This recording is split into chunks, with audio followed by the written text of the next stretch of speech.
തിങ്കളാഴ്ച. അമ്മേ പരിശുദ്ധ അമ്മേ, അമ്മേ പരിശുദ്ധ ദൈവമാതാവേ, കൃപാസനത്തിലൂടെ ഞങ്ങൾക്കും ഞങ്ങളുടെ ദേശത്തിനും അമ്മ മധ്യസ്ഥം തേടി തന്ന എല്ലാ അനുഗ്രഹങ്ങൾക്കും കൃപകൾക്കും ഞങ്ങളിപ്പോൾ ഹൃദയം നിറഞ്ഞ നന്ദി പറയുന്നു. അമ്മേ പരിശുദ്ധമ്മേ ദൈവമാതാവേ, 2004 ഡിസംബർ 7 ഉച്ചകഴിഞ്ഞ് 2:30 കൃപാസനത്തിൽ സംഭവിച്ച അമ്മയുടെ പ്രത്യക്ഷപ്പെടലിനെ കുറിച്ച് തിരുസഭയ്ക്ക് സമർപ്പിച്ചിരിക്കുന്ന പഠനരേഖകളുടെ മേൽ സഭാത്മകമായ പഠനം ആരംഭിക്കുവാൻ ഞങ്ങൾ പ്രാർത്ഥിക്കുന്നു. അമ്മേ പരിശുദ്ധമേ, ഭൂസ്വർലോകങ്ങളുടെ രാജ്ഞിയായ അങ്ങേയ്ക്ക് ഭൗമസംരക്ഷണത്തിനായി പ്രപഞ്ചപ്രകൃതിയെ തന്നെ തിരുസഭ പ്രതിഷ്ഠിക്കുവാൻ ഈ പ്രത്യക്ഷീകരണം വഴി ഇടയാക്കണമേ. പരിശുദ്ധമേ, ജപമാല മാതാവേ, സകല കൃപാസനം പ്രാർത്ഥനയോടും ചേർത്ത് ഞങ്ങളിപ്പോൾ പ്രാർത്ഥിക്കുന്ന ഈ കുടുംബത്തിന്റെ പ്രത്യേക നിയോഗം പറ മക്കളെ.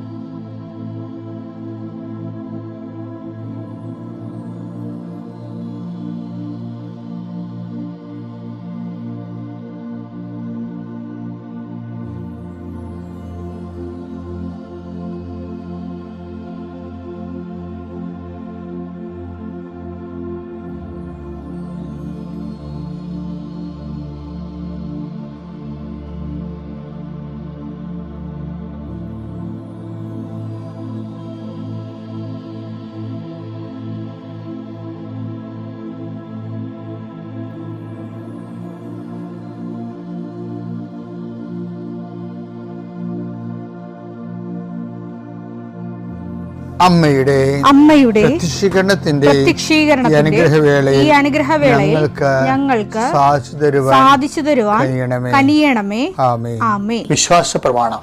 സർവശക്തനായ പിതാവും ആകാശത്തിന്റെയും ഭൂമിയുടെയും സൃഷ്ടാവുമായ ദൈവത്തിൽ ഞാൻ വിശ്വസിക്കുന്നു. അവിടുത്തെ ഏകപുത്രനും ഞങ്ങളുടെ കർത്താവുമായ ഈശോമിശിഹായിലും ഞാൻ വിശ്വസിക്കുന്നു. ഈ പുത്രൻ പരിശുദ്ധാത്മാവിനാൽ ഗർഭസ്ഥനായി കന്യകാമറിയത്തിൽ നിന്ന് പിറന്ന് പൊന്തിയോസ് പീലാത്തോസിന്റെ കാലത്ത് പീഡകൾ സഹിച്ച് കുരിശിൽ തറയ്ക്കപ്പെട്ട് മരിച്ച് അടക്കപ്പെട്ട് പാതാളങ്ങളിൽ ഇറങ്ങി മരിച്ചവരുടെ ഇടയിൽ നിന്ന് 3-ാം നാൾ ഉയർത്ത് സ്വർഗത്തിലേക്ക് എഴുന്നള്ളി സർവശക്തിയുള്ള പിതാവായ ദൈവത്തിന്റെ വലതുഭാഗത്തിരിക്കുന്നു. അവിടെ നിന്ന് ജീവിക്കുന്നവരെയും മരിച്ചവരെയും വിധിക്കുവാൻ വരുമെന്നും ഞാൻ വിശ്വസിക്കുന്നു. പരിശുദ്ധാത്മാവിലും ഞാൻ വിശ്വസിക്കുന്നു. വിശുദ്ധ കത്തോലിക്കാ സഭയിലും പുണ്യവാന്മാരുടെ ഐക്യത്തിലും പാപങ്ങളുടെ മോചനത്തിലും ശരീരത്തിന്റെ ഉയർപ്പിലും നിത്യമായ ജീവിതത്തിലും ഞാൻ വിശ്വസിക്കുന്നു. ആമേൻ. സുഖസ്ഥനായ ഞങ്ങളുടെ പിതാവേ, അങ്ങയുടെ നാമം പൂജിതമാകണമേ. അങ്ങയുടെ രാജ്യം വരണമേ. അങ്ങയുടെ തിരുമനസ് സ്വർഗത്തിലെ പോലെ ഭൂമിയിലും ആകണമേ. അന്നു വേണ്ടുന്ന ആഹാരം ഇന്ന് ഞങ്ങൾക്ക് തരണമേ. ഞങ്ങളോട് തെറ്റ് ചെയ്യുന്നവരോട് ഞങ്ങൾ ക്ഷമിക്കുന്നത് പോലെ ഞങ്ങളുടെ തെറ്റുകൾ ഞങ്ങളോടും ക്ഷമിക്കണമേ. ഞങ്ങളെ പ്രലോഭനത്തിൽ ഉൾപ്പെടുത്തരുതേ, തിന്മയിൽ ഞങ്ങൾ രക്ഷിക്കണമേ. ആമേൻ. നന്മ നിറഞ്ഞ മറിയമേ, സ്വസ്തി. കർത്താവ് അങ്ങയുടെ കൂടെ സ്ത്രീകളിൽ അങ്ങ് അനുഗ്രഹിക്കപ്പെട്ടവളാകുന്നു. അങ്ങയുടെ ഉദരത്തിൻ ഫലമായി ഈശോ അനുഗ്രഹിക്കപ്പെട്ടവനാകുന്നു. പരിശുദ്ധ മറിയമേ, തമ്പുരാന്റെ അമ്മേ, പാപികളായ ഞങ്ങൾക്ക് വേണ്ടി ഇപ്പോഴും ഞങ്ങളുടെ മരണസമയത്തും തമ്പുരാനോട് അപേക്ഷിക്കണമേ. ആമേൻ. കർത്താവേ, നിന്റെ ഉന്നതമായ നാമത്തിന് സ്വസ്ഥം ചെയ്യുന്നു. ഇന്ന് അങ്ങയുടെ മക്കള് ഈ ആശീർവാദം വാങ്ങിച്ചുകൊണ്ട് ഇന്ന് ജീവിതത്തിന്റെ വിവിധ മണ്ഡലങ്ങളിലേക്ക് പോവുകയാണ്. കർത്താവേ, അവിടെ ഓഫീസിൽ പോകുന്നവരുണ്ട്, അവിടെ സ്ഥിരമായിട്ട് അവർ അനുഭവിക്കുന്ന പല വിധത്തിലുള്ള പ്രയാസങ്ങളും ഞെരുക്കങ്ങളും രക്തസമ്മർദ്ദം ഉണ്ടാക്കുന്ന പല അനുഭവങ്ങളുണ്ട്. കർത്താവേ, ആ വിഷയങ്ങളെല്ലാം ദൈവത്തിന് ഈ നിമിഷം പരിശുദ്ധയുടെ മാധ്യസ്ഥം ഏൽപ്പിക്കുന്നു. സ്കൂളിൽ പോകുന്ന അധ്യാപകരെ, പഠിക്കാൻ പോകുന്ന കുഞ്ഞുങ്ങളെ, കോളേജിൽ പോകുന്നവരെ, അവിടെ എല്ലാം അവർക്ക് ചെയ്തു തീർക്കേണ്ട ഉത്തരവാദിത്തങ്ങൾ പരിശുദ്ധ ദേവമാതാവിനെ ഞാൻ ആ വിഷയം സമർപ്പിച്ച് പ്രാർത്ഥിക്കുന്നു. ഇന്ന് ബാങ്കിൽ പോകുന്നവരെ, അതുപോലെ തന്നെ ഓരോരോ ആവശ്യങ്ങൾക്കായി ദൈവതിരുസന്നിധിയിലെ ഇതുവരെ വെച്ചിരിക്കുന്ന മുഴുവൻ പ്രാർത്ഥനകൾ, ഇന്നുവരെ ചില കാര്യങ്ങൾ നീക്കുപോക്കില്ലാത്ത വിഷയങ്ങൾക്കെല്ലാം ഈ കർത്താവിൻ്റെ ആശീർവാദത്താലെ ഈശോ മിശിഹായുടെ ഉന്നതമായ നാമത്തിൽ പ്രാർത്ഥനയുടെ ശക്തിയാൽ നിങ്ങൾക്ക് നീക്കുപോക്കുണ്ടാകാൻ പ്രാർത്ഥിക്കുന്നു. തടസ്സപ്പെട്ട് കിടക്കുന്ന കാര്യങ്ങൾ, ചെയ്യാൻ പറ്റാതെ ചെയ്യണമെന്ന് ആഗ്രഹിച്ചിട്ട് മാറ്റി വെച്ചിട്ട് ചെയ്യാതെ നീണ്ടു പോകുന്ന കാര്യങ്ങളുടെ മേലെ കർത്താവിൻ്റെ കരുണ വിശുദ്ധമായ രക്തം തളിക്കപ്പെട്ട് പ്രാർത്ഥിക്കുന്നു. Lord, infuse your spirit of power and grace. Thank you, Jesus. ഇന്ന് ഡിസംബർ 8 മാതാവിൻ്റെ അമലോത്ഭവ ദിവസമാണ്. മറിയത്തെ അമലോത്ഭവം എന്ന് വിളിക്കുമ്പോൾ 1000 ആശയങ്ങളോട് കൂടിയാണ്. അതിൻ്റെ ഒരു മാംസധാരണമാണ് അമലോത്ഭവം എന്ന് പറയുന്ന ഒരു മൗലിക ആശയം എന്ന് പറയുന്നത്. എന്നുവെച്ചാൽ കാര്യം വെച്ചാൽ ഈ ക്രിസ്തുവാകുന്ന വചനത്തെ കൺസീവ് ചെയ്യുമ്പോൾ തന്നെ മറിയാം അത് കൺസീവ് ചെയ്യാനുള്ള ഒരു കപ്പാസിറ്റി ഉള്ള ആളാണ്. അതാണ് കഴിവെന്ന് നമ്മൾ പറഞ്ഞത്. ഓരോരുത്തരുടെയും കഴിവനുസരിച്ചെന്ന് പറഞ്ഞില്ലേ, മറിയത്തിൻ്റെ അമലോത്ഭവം മറിയത്തിൻ്റെ കഴിവനുസരിച്ച് ദൈവം കൊടുത്തിരിക്കണത്. അല്ലാതെ മറിയത്തോട് ഡിവൈഡ് ചെയ്തിട്ട് ദൈവം പ്രത്യേക ഒരു ദാനം കൊടുത്തതിനേക്കാൾ ഉപരി ആ ദാനം ഗ്രേസ് ഇഷ്ടപ്പോൾ നേച്ചർ എന്ന് നമ്മൾ പറയുമ്പോൾ ആ നേച്ചർ മറിയത്തിനുണ്ട്.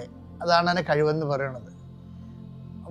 വചനമായിട്ട് മനസ്സിലാക്കാനും വചനം വളർത്തിക്കൊണ്ടുവരാനുള്ള മനോഭാവങ്ങൾ, നിലപാടുകൾ, നയങ്ങൾ, സമീപനങ്ങൾ, പ്രതികരണങ്ങൾ, ഇങ്ങനെ എല്ലാത്തിൻ്റെയും കൂടെയുള്ള ഒരു ഫേവറബിൾ കൾച്ചർ അറിയാം ആദ്യം മൂലം കീപ്പ് ചെയ്തിരുന്നതിൻ്റെ പേരിലാണ് അവളെല്ലാം ഹൃദയത്തിൽ സംഗ്രഹിച്ചു എന്ന് പറയണത്. പിന്നെ മറിയത്തെക്കുറിച്ച് പറയണത് മറിയം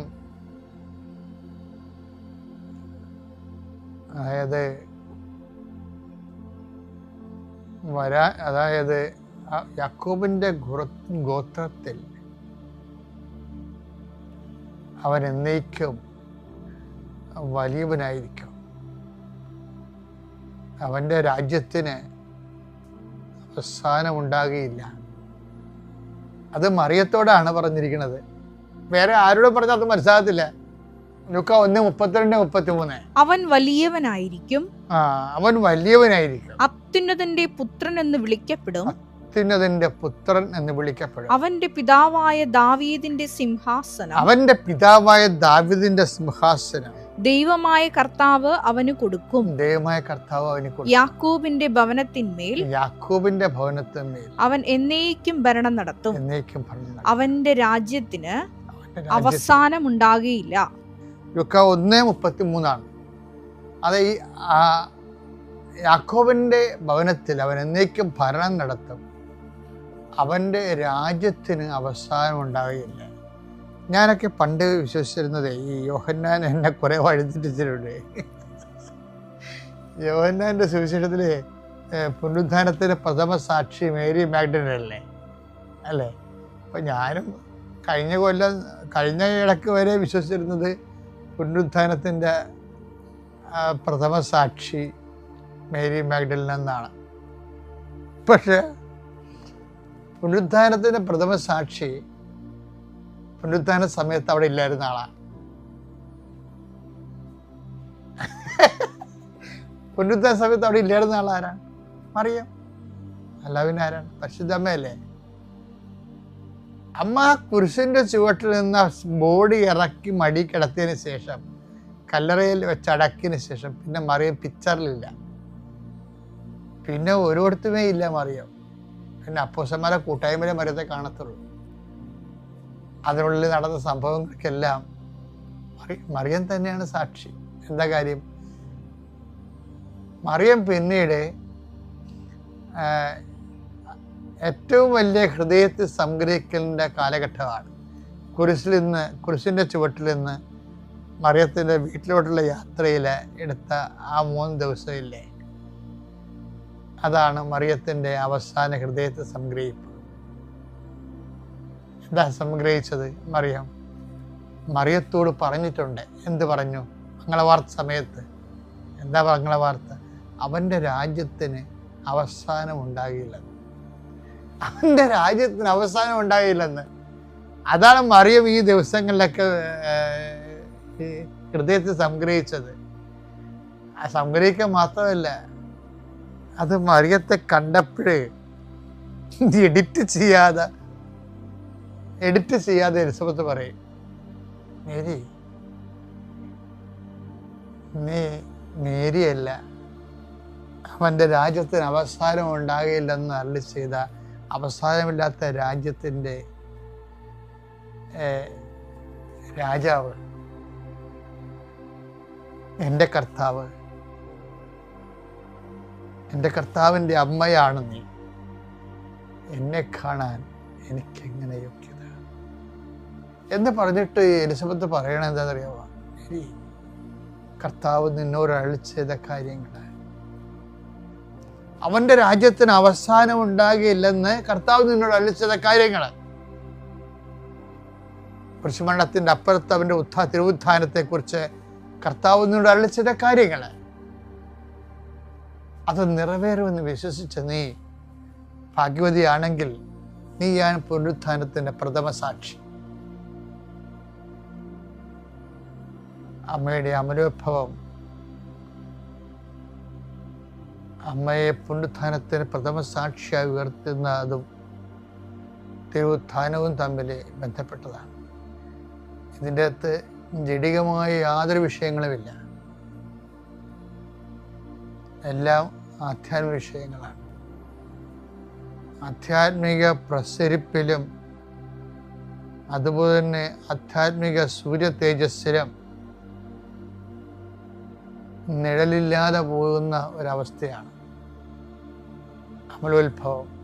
നിഴൽ വീശാത്തത്, ജഡത്തിൻ്റെ നിഴൽ വീശാത്ത സൂര്യ തേജസ്സായി സൂര്യനെ ഉടയാടയാക്കിയ, ചന്ദ്രനെ പാദപീഠമാക്കിയ, 12 നക്ഷത്രങ്ങളുടെ കിരീടം ചൂടിയ, ഭൂസ്വർഗങ്ങളുടെ രാജ്ഞിയായി വിരാജിക്കപ്പെടുന്ന പരിശുദ്ധമ്മ ദേവമാതാവിൻ്റെ അമലോത്ഭവ തിരുനാൾ ആഘോഷിക്കുന്ന ദിവസം കർത്താവ് നിങ്ങളെ ശക്തീകരിക്കട്ടെ, നിങ്ങളുടെ ജീവിതത്തെ, ഇരുളടഞ്ഞ ജീവിതത്തെ പ്രഭാപൂരിതമാക്കട്ടെ എന്ന് പ്രാർത്ഥിക്കുന്നു.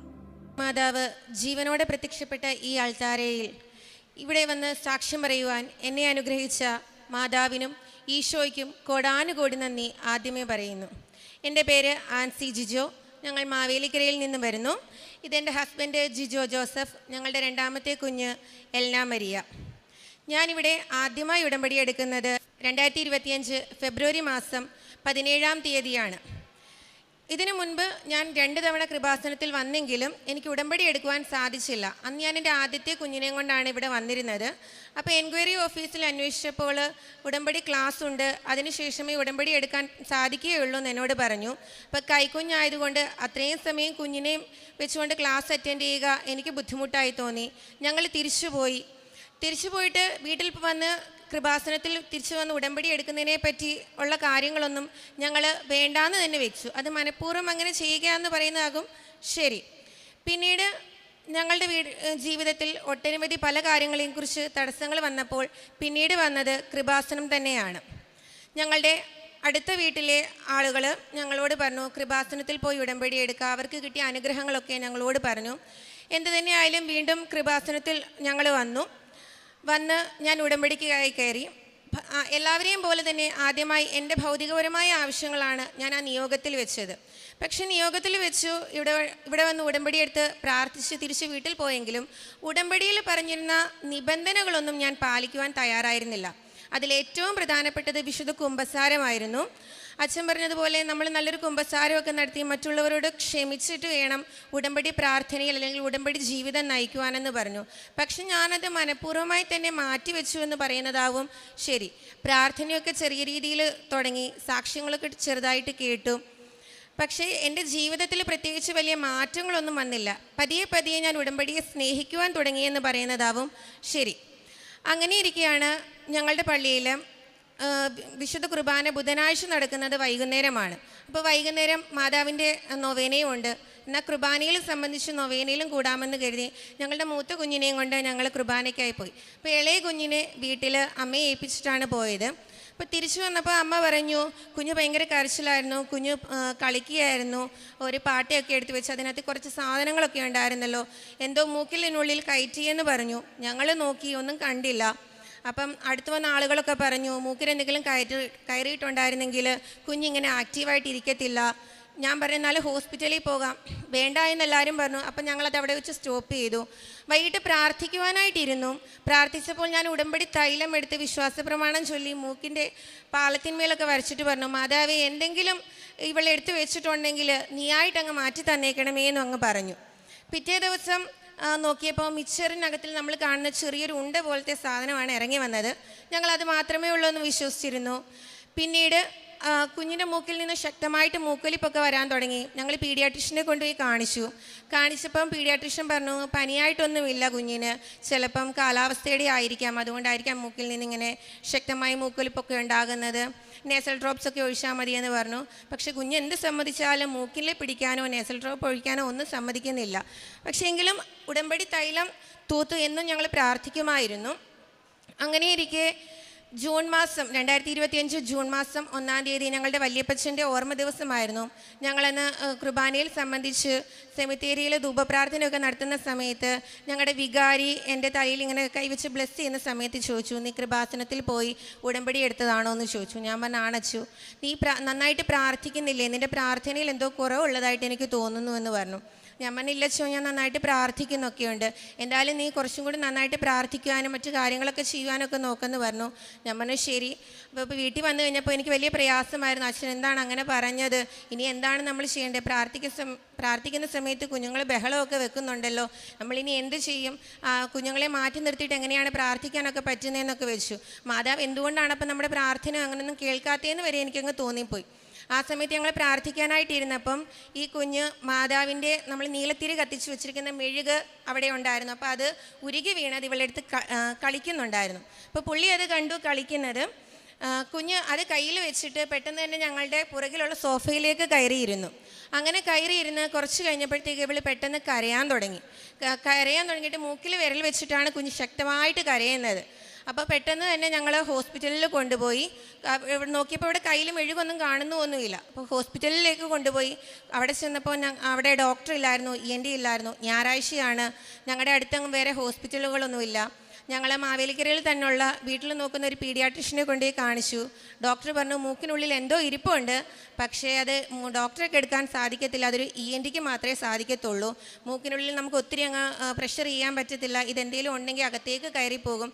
അപ്പോഴാണ് ഡോക്ടർ ഒരു കാര്യം പറഞ്ഞത്, മൂക്കിനുള്ളിൽ എന്തെങ്കിലും കയറിപ്പോയി കഴിഞ്ഞാൽ കുഞ്ഞുങ്ങൾക്ക് ഇൻഫെക്ഷനായിട്ട് മൂക്കിൽ നിന്നും മൂക്കൊലിപ്പുണ്ടാകുകയും ബ്ലഡ് വരികയൊക്കെ ചെയ്യുമെന്ന് പറഞ്ഞു.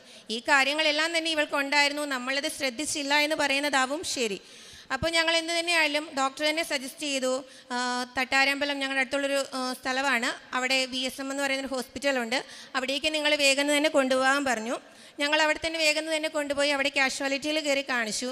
ഡോക്ടർ നോക്കിയപ്പം സാധനം ഉള്ളിലുണ്ട്. അപ്പോൾ ഈ സമയത്തെല്ലാം തന്നെ ഞാൻ ഉടമ്പടി തൈലം എടുത്ത് അവിടെ മൂക്കിൽ തേച്ചിട്ട് ഞാൻ വിശ്വാസ പ്രമാണം ചൊല്ലി പ്രാർത്ഥിച്ചു. ഞാൻ എന്നിട്ട് പറഞ്ഞു, മാതാവേ, ഞാൻ ചോദിക്കാതെ നീ എനിക്ക് ദാനമായി തന്ന കുഞ്ഞാണ്. ഇതിനു മുൻപ് എനിക്ക് ലഭിച്ച കുഞ്ഞിനെ ഞാൻ ജപമാല ചൊല്ലി നിയോഗം വെച്ച് പ്രാർത്ഥിച്ച് കിട്ടിയതാണ്. ഈ കുഞ്ഞിനെ ഞാൻ ചോദിക്കാതെ തന്നതാണ്. ഇതിനൊരാപത്തും വരാതെ നീ കാത്തുകൊള്ളണേന്ന് പറഞ്ഞുകൊണ്ടാണ് ഞാൻ പോയത്.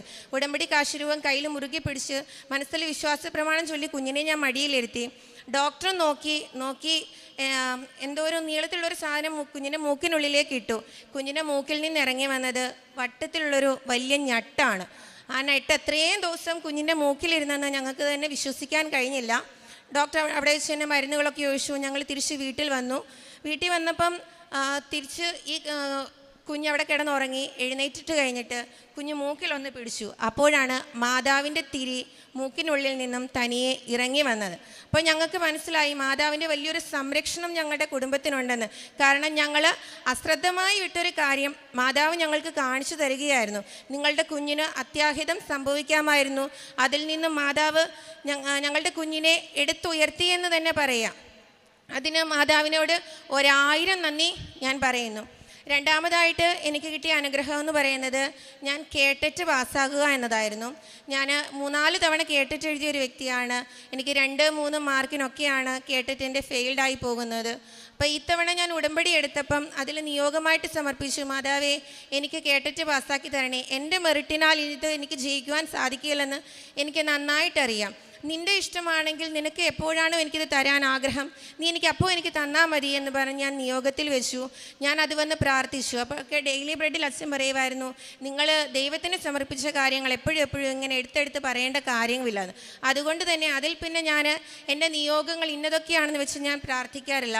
ഞാൻ ആകെ പറയുന്നത്, മാതാവേ നിൻ്റെ പ്രത്യക്ഷീകരണത്തിന് സാക്ഷിയാക്കി എന്നെയും എൻ്റെ കുടുംബത്തെയും മാറ്റണമേ എന്ന് പറഞ്ഞാണ് ഞാൻ പ്രാർത്ഥിക്കാറ്. അങ്ങനെ പരീക്ഷയുടെ ദിവസമെത്തി. അതിനു മുമ്പ് സെപ്റ്റംബർ 15-ാം തീയതി ഞാനിവിടെ വന്ന് ജോസഫ് അച്ഛനെ കണ്ട് അച്ഛൻ്റെ കൈവപ്പ് ശുശ്രൂഷയൊക്കെ ലഭിച്ചു. തിരിച്ച് വീട്ടിൽ ചെന്ന് 19-ാം തീയതി എക്സാമാണ്. അപ്പോൾ 18-ാം തീയതി കിടന്നുറങ്ങുമ്പോൾ ഞാനൊരു സ്വപ്നം കാണുകയാണ്. ഞാൻ പരീക്ഷയൊക്കെ എഴുതി വീട്ടിൽ വന്ന് ആൻസറൊക്കെ നോക്കുന്ന സമയത്ത് ഞാൻ ഫെയിലാണ്. അപ്പോൾ ഞാൻ അന്നേരം ചോദിക്കുന്നുണ്ട്, മാതാവേ ഞാൻ ഉടമ്പടി എടുത്തിട്ടുണ്ടല്ലോ, പിന്നെ നീ എന്തിനാ എന്നെ ഫെയിലാക്കിയത് എന്ന് ചോദിച്ചു. പക്ഷെ റിസൾട്ട് വന്നപ്പം ഞാൻ പാസ്സാകുന്നതായും എനിക്ക് കണ്ടു. അപ്പം ഞാനത് രാവിലെ എഴുന്നേറ്റിട്ട് കുർബാനയ്ക്ക് പോയപ്പോഴും ഇത് തന്നെ അവിടെയുള്ള മാതാവിനോട് ചോദിച്ചു, മാതാവേ എന്തുകൊണ്ടാണ് ഞാൻ അങ്ങനെ കണ്ടത്? ചിലപ്പോൾ നീ എനിക്ക് വേണ്ടി വലിയൊരു സാക്ഷ്യം എനിക്ക് വേണ്ടി കരുതി വയ്ക്കുകയാണോ? എങ്കിൽ എന്തു തന്നെയാണേലും ഞാനത് ഇരുകരങ്ങളിൽ നീട്ടി സ്വീകരിച്ചുകൊള്ളാമെന്ന് പറഞ്ഞു. ഞാൻ പരീക്ഷയൊക്കെ എഴുതി. പതിവ് പോലെ തന്നെ പരീക്ഷ എഴുതി കഴിഞ്ഞ് വന്നു കഴിയുമ്പം ഈ യൂട്യൂബിൽ ഈ പഠിപ്പിക്കുന്ന ആൾക്കാരെ നമുക്ക് ഇതിൻ്റെ ആൻസേഴ്സൊക്കെ ഇടും. ആ സമയത്ത് ഞാൻ വാല്യുവേഷൻ ചെയ്ത് നോക്കിയപ്പോൾ എനിക്ക് പാസിംഗ് മാർക്ക് പോലും ഇല്ല. അപ്പോൾ എനിക്ക് വളരെയധികം സങ്കടമായി. ഞാനെങ്കിലും മാതാവിനോട് പറഞ്ഞു, മാതാവി ഇതിപ്പോൾ ഞാൻ സ്വപ്നത്തിൽ കണ്ടതുപോലെ തന്നെയാണല്ലോ, നിൻ്റെ ഇഷ്ടം എന്താണോ അത് എന്നിൽ നിറവേറട്ടെ. ഇതും പറഞ്ഞ് എനിക്ക് കിട്ടിയില്ലെന്നും പറഞ്ഞ് ഞാൻ ഇനി നിന്നെ വിളിക്കാതിരിക്കാനൊന്നും പോകത്തില്ല. ഞാൻ നിന്നോട് ഇപ്പോഴേ ഉറപ്പ് തരികയാണ്, ഞാൻ പ്രാർത്ഥിക്കും, അതുപോലെ തന്നെ പള്ളിയിൽ പോവുകയും മറ്റെല്ലാ കാര്യങ്ങളും ചെയ്യും. കാരണം എനിക്കിനി ഈ വിശ്വാസത്തിൽ നിന്നും പുറമോട്ട് പോകാൻ സാധിക്കുകയില്ല. ഇത് എനിക്ക് നീ നെഗറ്റീവായിട്ടാണ് വരുന്നതെങ്കിൽ നീ എനിക്കത് സ്വീകരിക്കാനുള്ളൊരു കൃപ തന്നാൽ മതി, അതിനുള്ള ആത്മബലം നീ എനിക്ക് തന്നാൽ മതി എന്ന് പറഞ്ഞ് ഞാൻ പ്രാർത്ഥിച്ചു. ഇനിയും ഞാൻ റിസൾട്ട് വരുമ്പോൾ മാത്രമേ ഞാൻ നോക്കത്തുള്ളൂ എന്ന് പറഞ്ഞു. അത് പറഞ്ഞ് ഞാൻ ഇരുന്നു. അങ്ങനെ ഇരിക്കെ നവംബർ മാസത്തിൽ റെക്ടിഫിക്കേഷൻ വന്നു. ഞാൻ നോക്കിയില്ല. അന്ന് ഞാൻ സാക്ഷ്യം കേട്ടപ്പം ഒരു ചേച്ചി ഇവിടെ നിന്ന് സാക്ഷ്യം പറയുന്നത് ഞാൻ കേട്ടു. മാതാവിൻ്റെ ബർത്ത്ഡേയുടെ ഗിഫ്റ്റായിട്ട് അവർക്ക് ഇന്ന കാര്യം വേണമെന്ന് പറഞ്ഞായിരുന്നു. അപ്പം ഞാനും അതുപോലെ പ്രാർത്ഥിച്ചു, മാതാവേ ഡിസംബർ മാസം അമ്മയുടെ പ്രത്യക്ഷീകരണ മാസമല്ലേ, ആ മാസത്തിൽ അമ്മ എനിക്ക് തരാൻ ഇഷ്ടമാണെങ്കിൽ എന്നെ അതൊന്ന് പാസ്സാക്കി തരുമോ എന്ന് ചോദിച്ചു. അഥവാ അമ്മയ്ക്ക് താല്പര്യമില്ലെങ്കിൽ വേണ്ട എന്ന് ഞാൻ പറഞ്ഞതുപോലെ തന്നെ ഡിസംബർ മാസം 3-ാം തീയതി ബുധനാഴ്ചയാണ് എൻ്റെ റിസൾട്ട് വന്നത്. റിസൾട്ട് വന്നപ്പോൾ എനിക്ക് ആകെപ്പാടെ പേടിയായിരുന്നു നോക്കാൻ പോലും. ഞാൻ ഓടിച്ചെന്ന് 2 തിരികളും എടുത്തു വെച്ച് കത്തിച്ച് പ്രത്യക്ഷീകരണ പ്രാർത്ഥനയൊക്കെ ചൊല്ലിയിട്ട് റിസൾട്ട് ഞാൻ നോക്കി, ക്വാളിഫൈഡ് എന്ന് എഴുതി വെച്ചിരിക്കുന്നു. അതെനിക്കറിയാം എൻ്റെ മെറിറ്റിനാൽ കിട്ടിയ കാര്യമേ അല്ലെന്ന്. ഞാൻ പരീക്ഷയ്ക്ക് പോയ സമയത്ത് ഉടമ്പടി ഉപ്പ് ഞാൻ എൻ്റെ ഡെസ്കിലും ഞാൻ എൻ്റെ സീറ്റിന് താഴെയും ഇട്ട് വിതറി. ഡെസ്കിൽ വെച്ചിരുന്ന കുറച്ച് ഉപ്പ് തരികൾ OMR ഷീറ്റ് കിട്ടിയപ്പോൾ ആ ഷീറ്റിൻ്റെ പുറത്തിട്ട് ഞാൻ വിശ്വാസ പ്രമാണം ചൊല്ലി പ്രാർത്ഥിച്ചു. എല്ലായ്പ്പോഴും ഞാൻ പരീക്ഷ എഴുതുമ്പോൾ എന്തെങ്കിലുമൊക്കെ മിസ്സിങ്ങുകളൊക്കെ എനിക്ക് സംഭവിക്കും. പ്രത്യേകിച്ച് പാർട്ട് 2 എഴുതുന്ന സമയത്ത് ഓപ്ഷൻ സിക്ക് പകരം ഓപ്ഷൻ ഡി കറപ്പിക്കുക, അങ്ങനെയുള്ള ചില പരിപാടികളൊക്കെ എനിക്കുണ്ടായിരുന്നു. എന്നാൽ ഇപ്രാവശ്യം എനിക്കതൊന്നും ചെയ്യേണ്ടി വന്നില്ല. എല്ലാം എന്തോ യാന്ത്രികമായി തന്നെ സംഭവിക്കുന്നതായിട്ട് എനിക്ക് തോന്നി. വളരെ സമാധാനപൂർവ്വമാണ് ഞാൻ പോയി പരീക്ഷയൊക്കെ എഴുതിയിരുന്നത്. അതിനാൽ തന്നെ ഞാൻ ഓടി വന്ന് അന്നേരം തന്നെ മാതാവിനോട് നന്ദി പറഞ്ഞു. പെട്ടെന്ന് തന്നെ മാതാവിൻ്റെ ഒരു ഫോട്ടോ ഒക്കെ എടുത്ത് ഞാൻ സ്റ്റാറ്റസ് ഇട്ടിട്ട് പറഞ്ഞു, ഞാൻ കേട്ടിട്ട് പാസ്സായി, ഇതെൻ്റെ അമ്മ എനിക്ക് നേടിത്തന്നാന്ന് പറഞ്ഞ് അന്നേരം തന്നെ ഞാൻ അമ്മയുടെ നാമത്തെ മഹത്വപ്പെടുത്തി. പിന്നെ മറ്റൊരു സാക്ഷ്യമെന്ന് പറയുന്നത്, ഞങ്ങൾ 2023 ഞങ്ങൾ കുറച്ച് സ്ഥലം വാങ്ങിച്ചായിരുന്നു വീട് പണിയാനായിട്ട്. അപ്പോൾ ആ സ്ഥലം വാങ്ങിച്ച് 2023 തന്നെ ഞങ്ങൾ കല്ലിട്ട് അങ്ങനെ തന്നെ കിടന്നതല്ലാതെ വേറെ പ്രയോജനമൊന്നും ഉണ്ടായില്ല. 2024 ജനുവരി മാസത്തിൽ ഞങ്ങൾ അതിൻ്റെ ഫൗണ്ടേഷൻ കെട്ടി. 2024 ഡിസംബറിലാണ് ഞങ്ങൾ എന്നെ കട്ടള വെച്ചത്. കട്ടള വെച്ച് കഴിഞ്ഞിട്ട് മുന്നോട്ട് പണിയൊന്നും പോകുന്നൊന്നുമില്ലായിരുന്നു. ഇവിടെ വന്ന് ഞാൻ ഉടമ്പടി പുതുക്കി നിയോഗം വെച്ചത്, മാതാവേ തടസ്സം കൂടാതെ പണികളൊക്കെ നന്നായിട്ട് പോകണേ എന്നായിരുന്നു.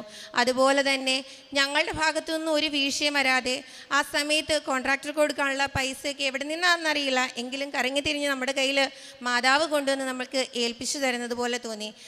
അത് ഇപ്പോൾ വീടിൻ്റെ ഫുൾ തേപ്പൊക്കെ കഴിഞ്ഞ് നിൽക്കുകയാണ്. ഇനി ബാക്കി കുറച്ച് വർക്കുകൾ മാത്രമേ ബാക്കിയുള്ളൂ. പിന്നീട് മാതാവിൻ്റെ അടയാളങ്ങൾ ഞാൻ ചോദിച്ചിട്ടുണ്ടായിരുന്നു. അച്ഛൻ്റെ ഡെയിലി ബ്രെഡൊക്കെ ഈ കൂടുന്ന സമയത്ത് ഞാൻ പ്രാർത്ഥിക്കുമായിരുന്നു, മാതാവേ എന്തെങ്കിലും നിൻ്റെ ഒരു അടയാളം എനിക്ക് നീ തന്നിരുന്നെങ്കിൽ എന്ന് ഞാൻ ഇങ്ങനെ പറഞ്ഞ് പ്രാർത്ഥിച്ചിട്ടുണ്ട്. ആ സമയത്ത് ഞങ്ങൾ കുഞ്ഞുങ്ങളെയും കൊണ്ട് ഒരു ഷോപ്പിൽ പോയപ്പം അവിടെ ഒരു ഗ്രേ കളർ ചുരിദാറിട്ട് ഒരു ചേച്ചി വന്നായിരുന്നു. ആ ചേച്ചി എൻ്റെ അടുത്ത് വന്നിട്ട് ചോദിച്ചു, മോളെ കൃപാസനം പത്രം കയ്യിലുണ്ടോ എന്ന് ചോദിച്ചു. ഞാൻ പറഞ്ഞു, ഇല്ല ചേച്ചി, വീട്ടിൽ ഇരിക്കുന്നതെന്ന് പറഞ്ഞു. അല്ല മോളെ, ഞാനിത് തരാനായിട്ട് വന്നതാ എന്ന് പറഞ്ഞു. ബാഗ് തുറന്നു, പക്ഷെ ബാഗിനകത്തിൽ പത്രമൊന്നും കണ്ടില്ല. ആ ചേച്ചി എൻ്റെ തോളത്ത് തട്ടിയിട്ട് ചോദിച്ചു, മോളെ നീ സാക്ഷ്യം പറഞ്ഞിട്ടുണ്ടോ? ഞാൻ പറഞ്ഞു, ഇല്ലമ്മേ, സാക്ഷ്യം പറയാനൊന്നും ആയില്ല. അന്നേരം എൻ്റെ തോളത്ത് തട്ടിയിട്ട് പറഞ്ഞു, നിനക്ക് ഉടനെ തന്നെ സാക്ഷ്യം പറയാനുള്ള അവസരം ഉണ്ടാകുമെന്ന് പറഞ്ഞു. ഞാൻ ചോദിച്ചു, അമ്മ എങ്ങനെയാണ് വന്നത്? അതെൻ്റെ മകനാണ് എന്നെ ഇവിടെ കൊണ്ടുവന്നേക്കുന്നത്, അവൻ താഴെ നിൽക്കുകയാണ്, ഞാൻ പോട്ടെ എന്ന് പറഞ്ഞു. പിന്നീട് അവിടെ ആ ഫ്ലോറിലും താഴെയൊക്കെ ഞങ്ങൾ പോയി ആ ചേച്ചിയെ നോക്കിയെങ്കിലും കണ്ടില്ല. അത് മാതാവ് എനിക്ക് തന്ന ഒരു അടയാളമാണെന്ന് ശക്തമായി തന്നെ ഞാൻ വിശ്വസിക്കുന്നു. പിന്നെ ഡിസംബർ 7-ാം തീയതി അമ്മയുടെ പ്രത്യക്ഷീകരണ ദിനമായിരുന്നല്ലോ. അന്ന് ഞങ്ങൾക്ക് ഇവിടെ വന്ന് അമ്മയെ ഒന്ന് വണങ്ങണമെന്ന് വലിയ ആഗ്രഹമായിരുന്നു. പക്ഷേ അതിന് സാധിച്ചില്ല. അച്ഛൻ്റെ ഡെയിലി ബ്രെഡൊക്കെ പ്രാർത്ഥനയിൽ പ്രാർത്ഥിച്ചുകൊണ്ടൊക്കെ ഇരുന്ന സമയത്ത് ഞങ്ങൾ നീലത്തിരിയിൽ മാതാവിൻ്റെ വിമല ഹൃദയം അന്ന് തന്നെ ഞങ്ങൾക്ക് കാണുവാൻ സാധിക്കുകയുണ്ടായി. അത് 2ാമത്തെ പ്രാവശ്യമായിരുന്നു ഞങ്ങൾക്ക് അങ്ങനെ തിരിയിൽ ഹൃദയം കാണാൻ സാധിച്ചത്. പിന്നീട് ഉടമ്പടി എടുത്തതിന് ശേഷം എൻ്റെ ജീവിതത്തിൽ വന്ന ആത്മീയമായ മാറ്റമെന്ന് പറയുന്നത്, ഞാൻ വളരെ ദേഷ്യമുള്ള ഒരാളായിരുന്നു. തൊട്ടതിനും പിടിച്ചതിനും ഒക്കെ എനിക്ക് വലിയ ദേഷ്യമായിരുന്നു. ഉടമ്പടി എടുത്ത് 1-2 പുതുക്കലിലൊന്നും എനിക്ക് വ്യത്യാസമൊന്നും വന്നില്ല. പതിയെ ആ ദേഷ്യം എനിക്ക് കൺട്രോൾ ചെയ്യാൻ സാധിച്ചു. പിന്നെ മറ്റുള്ളവരോട് ക്ഷമിക്കാനുള്ളൊരു കഴിവ് അതെനിക്കില്ലായിരുന്നു. ഞാൻ ഉടമ്പടി എടുത്തു കഴിഞ്ഞിട്ട് ഞാൻ പറഞ്ഞിട്ടുണ്ട്, എന്നോട് അവരിങ്ങനെയൊക്കെ ചെയ്തിട്ടില്ലേ, പിന്നെ ഞാനെന്തിനാണ് അവരോട് ക്ഷമിക്കുന്നതെന്ന്. പിന്നീടാണ് എനിക്ക് മനസ്സിലായത്, ഈശോ കുരിശിൽ കിടക്കുന്ന സമയത്ത് ഈശോ പറഞ്ഞിട്ടുണ്ടല്ലോ, ദൈവമേ ഇവർ ചെയ്യുന്നത് എന്തെന്ന് ഇവരറിയുന്നില്ല, ഇവരോട് ക്ഷമിക്കണമേ. തന്നെ ദ്രോഹിച്ചവരെ പോലും ഈശോ ക്ഷമിക്കുന്നുണ്ടെങ്കിൽ ഒരു സാധാരണക്കാരിയായ നമുക്ക് എന്തുകൊണ്ട് ക്ഷമിച്ചുകൂടാ എന്നുള്ളൊരു തോന്നൽ എൻ്റെ ഉള്ളിലുണ്ടായി. അങ്ങനെ ഞാൻ അവർക്ക് വേണ്ടി പ്രാർത്ഥിക്കുവാനും അവരോട് ക്ഷമിക്കുവാനുള്ള കൃപ ഈശോയോട് ഞാൻ യാചിച്ചുകൊണ്ടേയിരുന്നു. പിന്നീട് ഒരു ഞായറാഴ്ച ക്രിസ്ത്യാനിയായിരുന്നു ഞാൻ. ഞായറാഴ്ച മാത്രം പള്ളിയിൽ പോവുക, പെട്ടെന്ന് കുർബാന കാണുക, തിരിച്ചു വരിക, അങ്ങനെയുള്ള എന്നിൽ നിന്നും ദിവസേന വിശുദ്ധ കുർബാന കാണാനുള്ള ഒരു അനുഗ്രഹം എനിക്ക് ഉണ്ടായി. അത് ഞാൻ നിയോഗത്തിൽ എഴുതിയതാണ്, എനിക്ക് എല്ലാ ദിവസവും വിശുദ്ധ കുർബാന കാണണം, അതിനൊരു തടസ്സവും ഉണ്ടാകരുത് എന്ന്. കാരണം എനിക്ക് കൂടുതൽ നിന്നെ സ്നേഹിക്കണം. കാരണം ഇപ്പോൾ എന്താണെന്നറിയത്തില്ല, ഞാൻ വിശുദ്ധ കുർബാന കാണുന്ന സമയത്ത് എനിക്ക് ഭയങ്കര സങ്കടം വരും. അതുപോലെ കുരിശിൻ്റെ വഴിയൊക്കെ ഞങ്ങളുടെ പള്ളിയിൽ നടന്ന സമയത്ത് എനിക്കറിയില്ല, ആ ജപമാല ചൊല്ലിക്കൊണ്ട് നമ്മൾ ആ പോകുന്ന സമയങ്ങളിലെല്ലാം എൻ്റെ കണ്ണിൽ നിന്ന് കണ്ണീരിങ്ങനെ ഒഴുകിക്കൊണ്ടിരിക്കുകയായിരുന്നു. അതെനിക്ക് മനസ്സിലായി, ഞാൻ ഈശോയോട് കൂടുതൽ അടുക്കുന്നത് കൊണ്ട് എന്നിൽ വന്ന മാറ്റമാണ് എന്ന് മനസ്സിലായി. പിന്നീട് ഞാൻ ഓരോ സാക്ഷ്യങ്ങൾ കേൾക്കുമ്പോഴും ഞാൻ എന്നെ തന്നെ സ്വയമേ പരിശോധിക്കാറുണ്ട്, എന്നിൽ എന്തെങ്കിലും കുറവുകളുണ്ടോ, ആ കുറവുകൾ ഞാൻ നികത്തേണ്ടതായിട്ടുണ്ടോ. അങ്ങനെ ഞാൻ സാക്ഷ്യങ്ങൾ കേട്ടുകൊണ്ടിരുന്നപ്പോഴാണ് ഈ അൾത്താരയിൽ ഒരു ചേച്ചി വന്നിരുന്ന സാക്ഷ്യം പറഞ്ഞു. അവരുടെ ചേട്ടത്തിയുടെ ഭർത്താവിനോട് അവർ 1.5 വർഷമായി മിണ്ടിയിട്ട്, അതുകൊണ്ടാണ് അവർക്ക് അനുഗ്രഹങ്ങൾ ലഭിക്കാൻ എന്തോ തടസ്സമുള്ളതുപോലെ എന്ന് പറഞ്ഞു. അപ്പോഴാണ് ഞാനും ആലോചിച്ചത്, ശരിയാണ്, ഞാൻ എൻ്റെ പപ്പായുടെ പെങ്ങളോട് മിണ്ടിയിട്ട് ഏകദേശം 2 വർഷത്തോളമായി. പേഴ്സണലായിട്ട് പല കാര്യങ്ങളും ഉണ്ടായിരിക്കാം, പക്ഷെ ഞാനത് ചെയ്ത് തെറ്റാണെന്ന് എനിക്ക് മനസ്സിലായി. ഞാൻ ഉടനെ തന്നെ അവരെ വിളിച്ച് സംസാരിച്ചു. അപ്പോൾ അന്ന് തന്നെയാണ് എനിക്ക് അതിൻ്റെ പിറ്റേ ദിവസമാണ് എനിക്ക് മാതാവിൻ്റെ ഹൃദയം കാണുവാനും ഇടയായത്. അത് മാതാവ് എന്നിൽ ചെയ്ത ഒരു വലിയൊരു കാര്യമായിട്ട് ഞാൻ വിശ്വസിക്കുന്നു. കാരണം എനിക്ക് മറ്റുള്ളവർക്ക് വേണ്ടി പ്രാർത്ഥിക്കാനോ അല്ലെങ്കിൽ അവരുടെ നിയോഗങ്ങളെക്കുറിച്ച് മനസ്സറിഞ്ഞ് ചെയ്യുവാനോ ഉള്ളൊരു കൃപയൊന്നും എനിക്കില്ലായിരുന്നു. അതെല്ലാം തന്നത് എൻ്റെ ഈശോയും മാതാവുമാണെന്ന് ഞാൻ വിശ്വസിക്കുന്നു. ഞങ്ങളുടെ കാരുണ്യ പ്രവൃത്തികൾ എന്ന് പറഞ്ഞു കഴിഞ്ഞാൽ ഞങ്ങൾ പൊതിച്ചോറ് വാങ്ങി എല്ലാവർക്കും കൊടുക്കുമായിരുന്നു. പിന്നീട് ഞങ്ങൾ ഹോസ്പിറ്റലുകളിൽ രാവിലത്തെ ഭക്ഷണം കൊണ്ടുവന്ന് കൊടുത്തു. പക്ഷേ അവിടുന്ന് അവർ പറഞ്ഞു, അങ്ങനെ പുറത്തു നിന്നുള്ള ഫുഡ് അവർക്ക് അലൗഡ് അല്ല, അവിടെ വേറെ ആൾക്കാർ സന്നദ്ധ സംഘടനകൾ കൊണ്ടുവരുന്നത് കൊണ്ട് നിങ്ങൾ അങ്ങനെ ഫുഡ് കൊണ്ടുവരണ്ട എന്ന് പറഞ്ഞതുകൊണ്ടാണ് നമ്മളത് നിർത്തിയത്. പിന്നീട് ഞങ്ങളുടെ അടുത്തുള്ള ഓൾഡ് ഏജ് ഹോമിൽ ഞങ്ങൾ സാധനങ്ങൾ വാങ്ങിച്ചു കൊടുക്കുകയും അവരോട് പോയി കുറച്ച് നേരം ഒന്ന് സംസാരിക്കാനും ഒക്കെ ഞങ്ങൾ തയ്യാറായി. ഇത്രയും കാര്യങ്ങളാണ് ഞങ്ങൾ കാരുണ്യ പ്രവർത്തികളായിട്ട് ചെയ്തത്. പ്രേക്ഷിത പ്രവർത്തനം എന്ന് പറയുന്നത് ഇവിടുന്ന് കിട്ടുന്ന പത്രം വീട്ടിൽ കൊണ്ടുവന്നിട്ട് അത് നന്നായി ആദ്യം വായിക്കും. ജോസഫ് അച്ഛൻ പറഞ്ഞിട്ടുണ്ട്, നിങ്ങൾ ചുമ്മാ പത്രം കൊടുക്കരുത്, അതിലെന്താണ് എഴുതിയിരിക്കുന്നതെന്നുള്ളത് നിങ്ങൾ വായിക്കേണ്ടതാണ്. അപ്പം ഞാനത് നന്നായിട്ട് എടുത്തു വെച്ച് ഞാൻ വായിക്കും. വായിച്ചതിന് ശേഷം അത് കൊടുക്കാനുള്ള പത്രങ്ങളിലെല്ലാം തൈലം തൂത്ത് ഉപ്പിട്ട് വിതറി പ്രാർത്ഥിച്ച് ഒരു നിമിഷം ഒരു കൊന്ത അവർക്ക് വേണ്ടിയിട്ട് ചൊല്ലും. എന്നിട്ട് പറയും, മാതാവ് ഇത് അർഹതപ്പെട്ടവരുടെ കൈകളിൽ മാത്രമേ എത്താവുള്ളൂ, അനർഹരുടെ കൈകളിലൊന്നും എത്താൻ ഇടയാക്കരുതേ. പിന്നെ പറയും, മാതാവി നിന്നെ തള്ളി പറയുന്നവരുടെ കൈകളിലൊന്നും ഇതെത്തരുതേ, കാരണം അത് ചിലപ്പോൾ എനിക്ക് താങ്ങാനുള്ള ശേഷി എനിക്ക് കാണത്തില്ലെന്ന് അത് പറഞ്ഞിട്ടാണ് ഞങ്ങൾ കുടുംബത്തോടു കൂടിയാണ് പത്രം കൊണ്ട് കൊടുക്കാൻ പോകുന്നത്.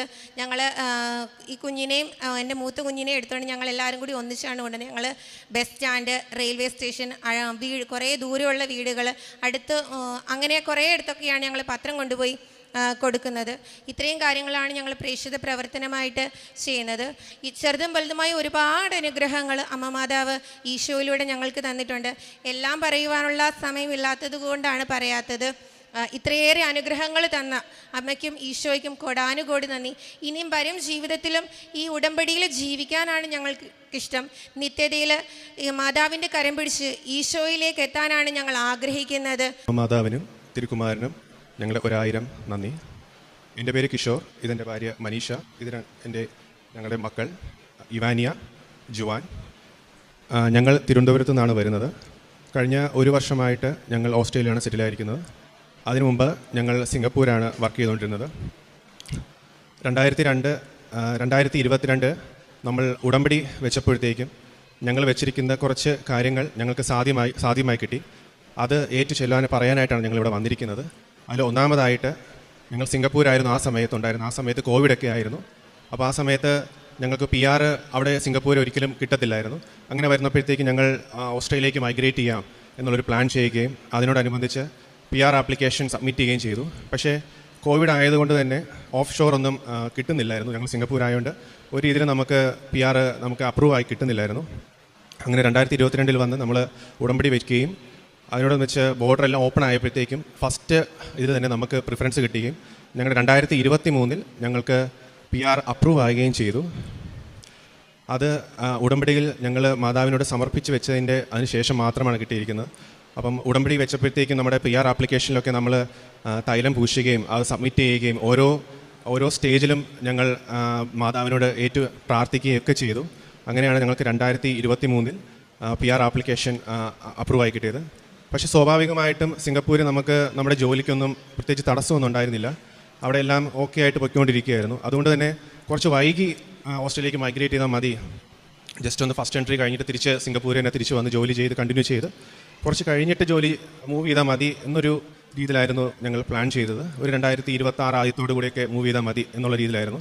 അങ്ങനെ 2024 ജനുവരിയിൽ വന്നിട്ട് ഞാൻ ഇവിടെ വന്ന് ഉടമ്പടി എടുക്കുകയും അതിൽ കുറച്ച് നിയോഗങ്ങൾ വീണ്ടും സമർപ്പിക്കുകയും ചെയ്തു. അപ്പോൾ അതിലൊന്ന് പറഞ്ഞിരുന്നത് എന്താണെന്ന് വെച്ചാൽ, ഞങ്ങൾക്ക് PR കിട്ടി മാതാവേ, ഒരു സ്മൂത്തായിട്ട് ഓസ്ട്രേലിയയിലേക്ക് ഒന്ന് ട്രാൻസിഷൻ ചെയ്ത് തരണമേ, യാതൊരു പ്രയാസങ്ങളൊന്നും ഇല്ലാതെ നല്ല രീതിയിലൊരു മൂവ്മെൻറ്റ് നമുക്ക് തരണമേ എന്നുള്ളതായിരുന്നു ഞങ്ങൾ വെച്ചിരുന്നത്.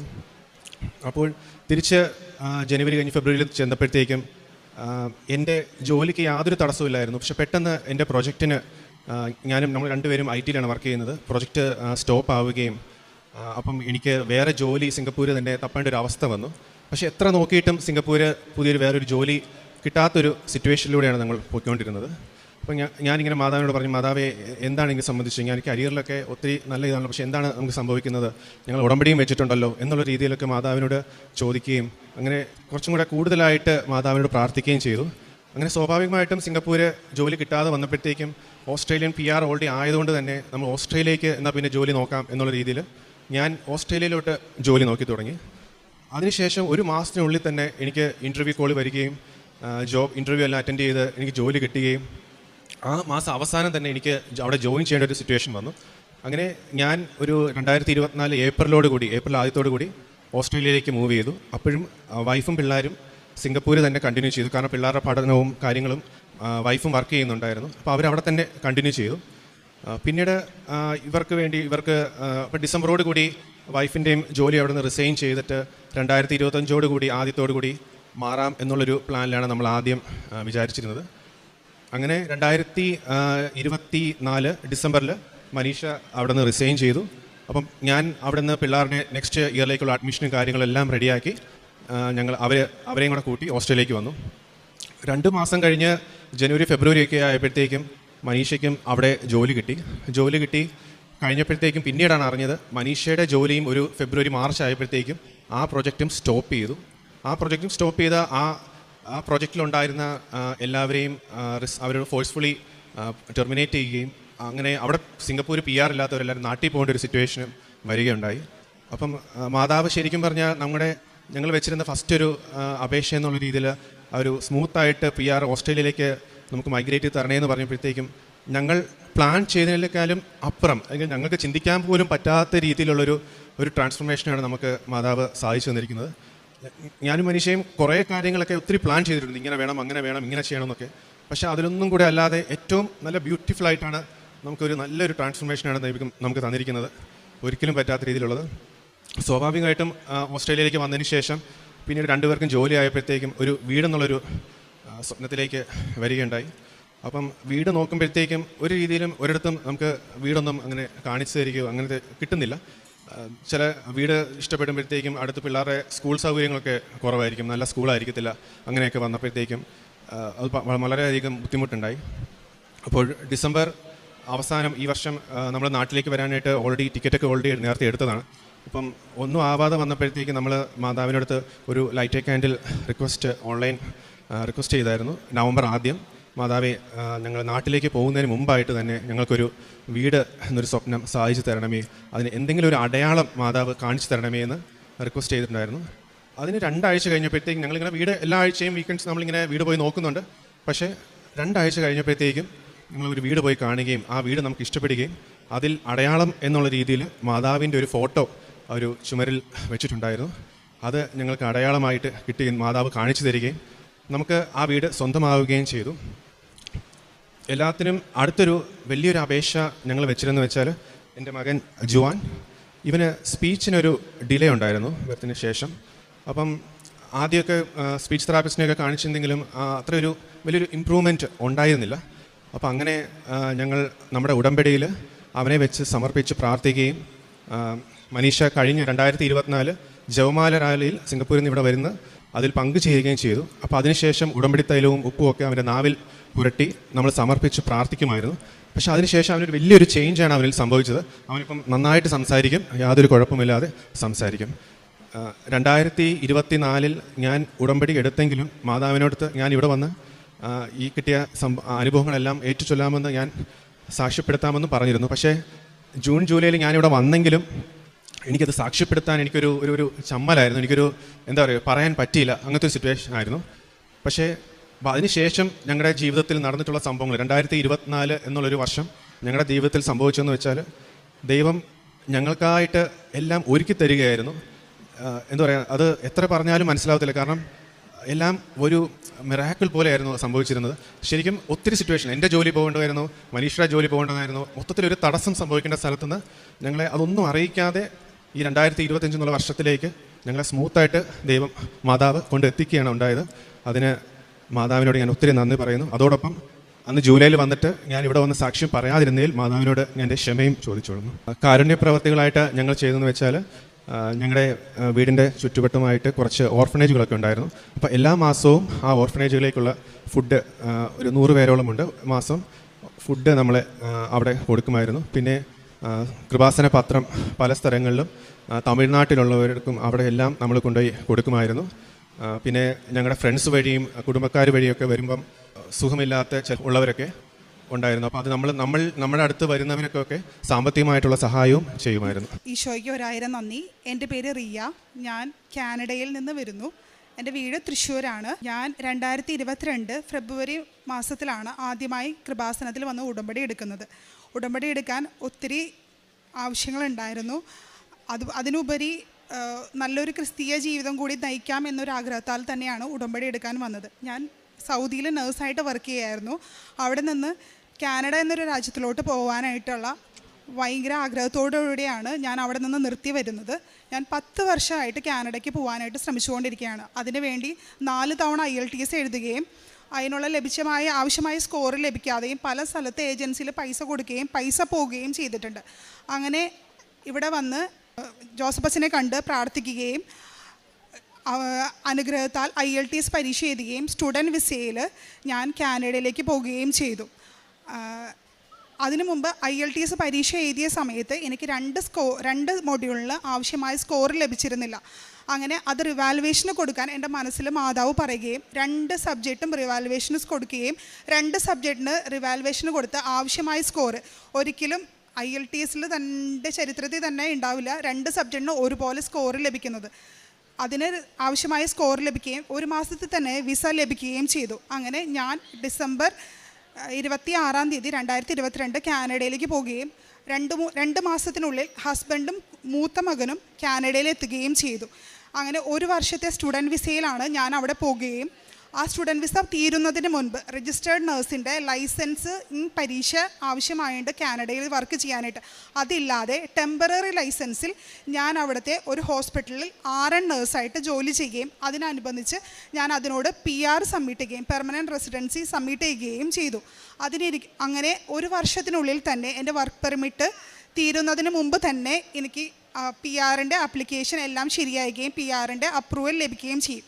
അങ്ങനെ ഇരിക്കുന്ന സമയത്താണ് മനസ്സിൽ എപ്പോഴും രണ്ടാമതൊരു കുഞ്ഞിന് വേണ്ടി ആഗ്രഹം ഉണ്ടായിരുന്നു. ആദ്യം ഉടമ്പടി എടുത്തപ്പോൾ തന്നെ ആ ഒരു ആഗ്രഹം ആദ്യമായി തന്നെ വെക്കുകയും ചെയ്തിട്ടുണ്ടായിരുന്നു.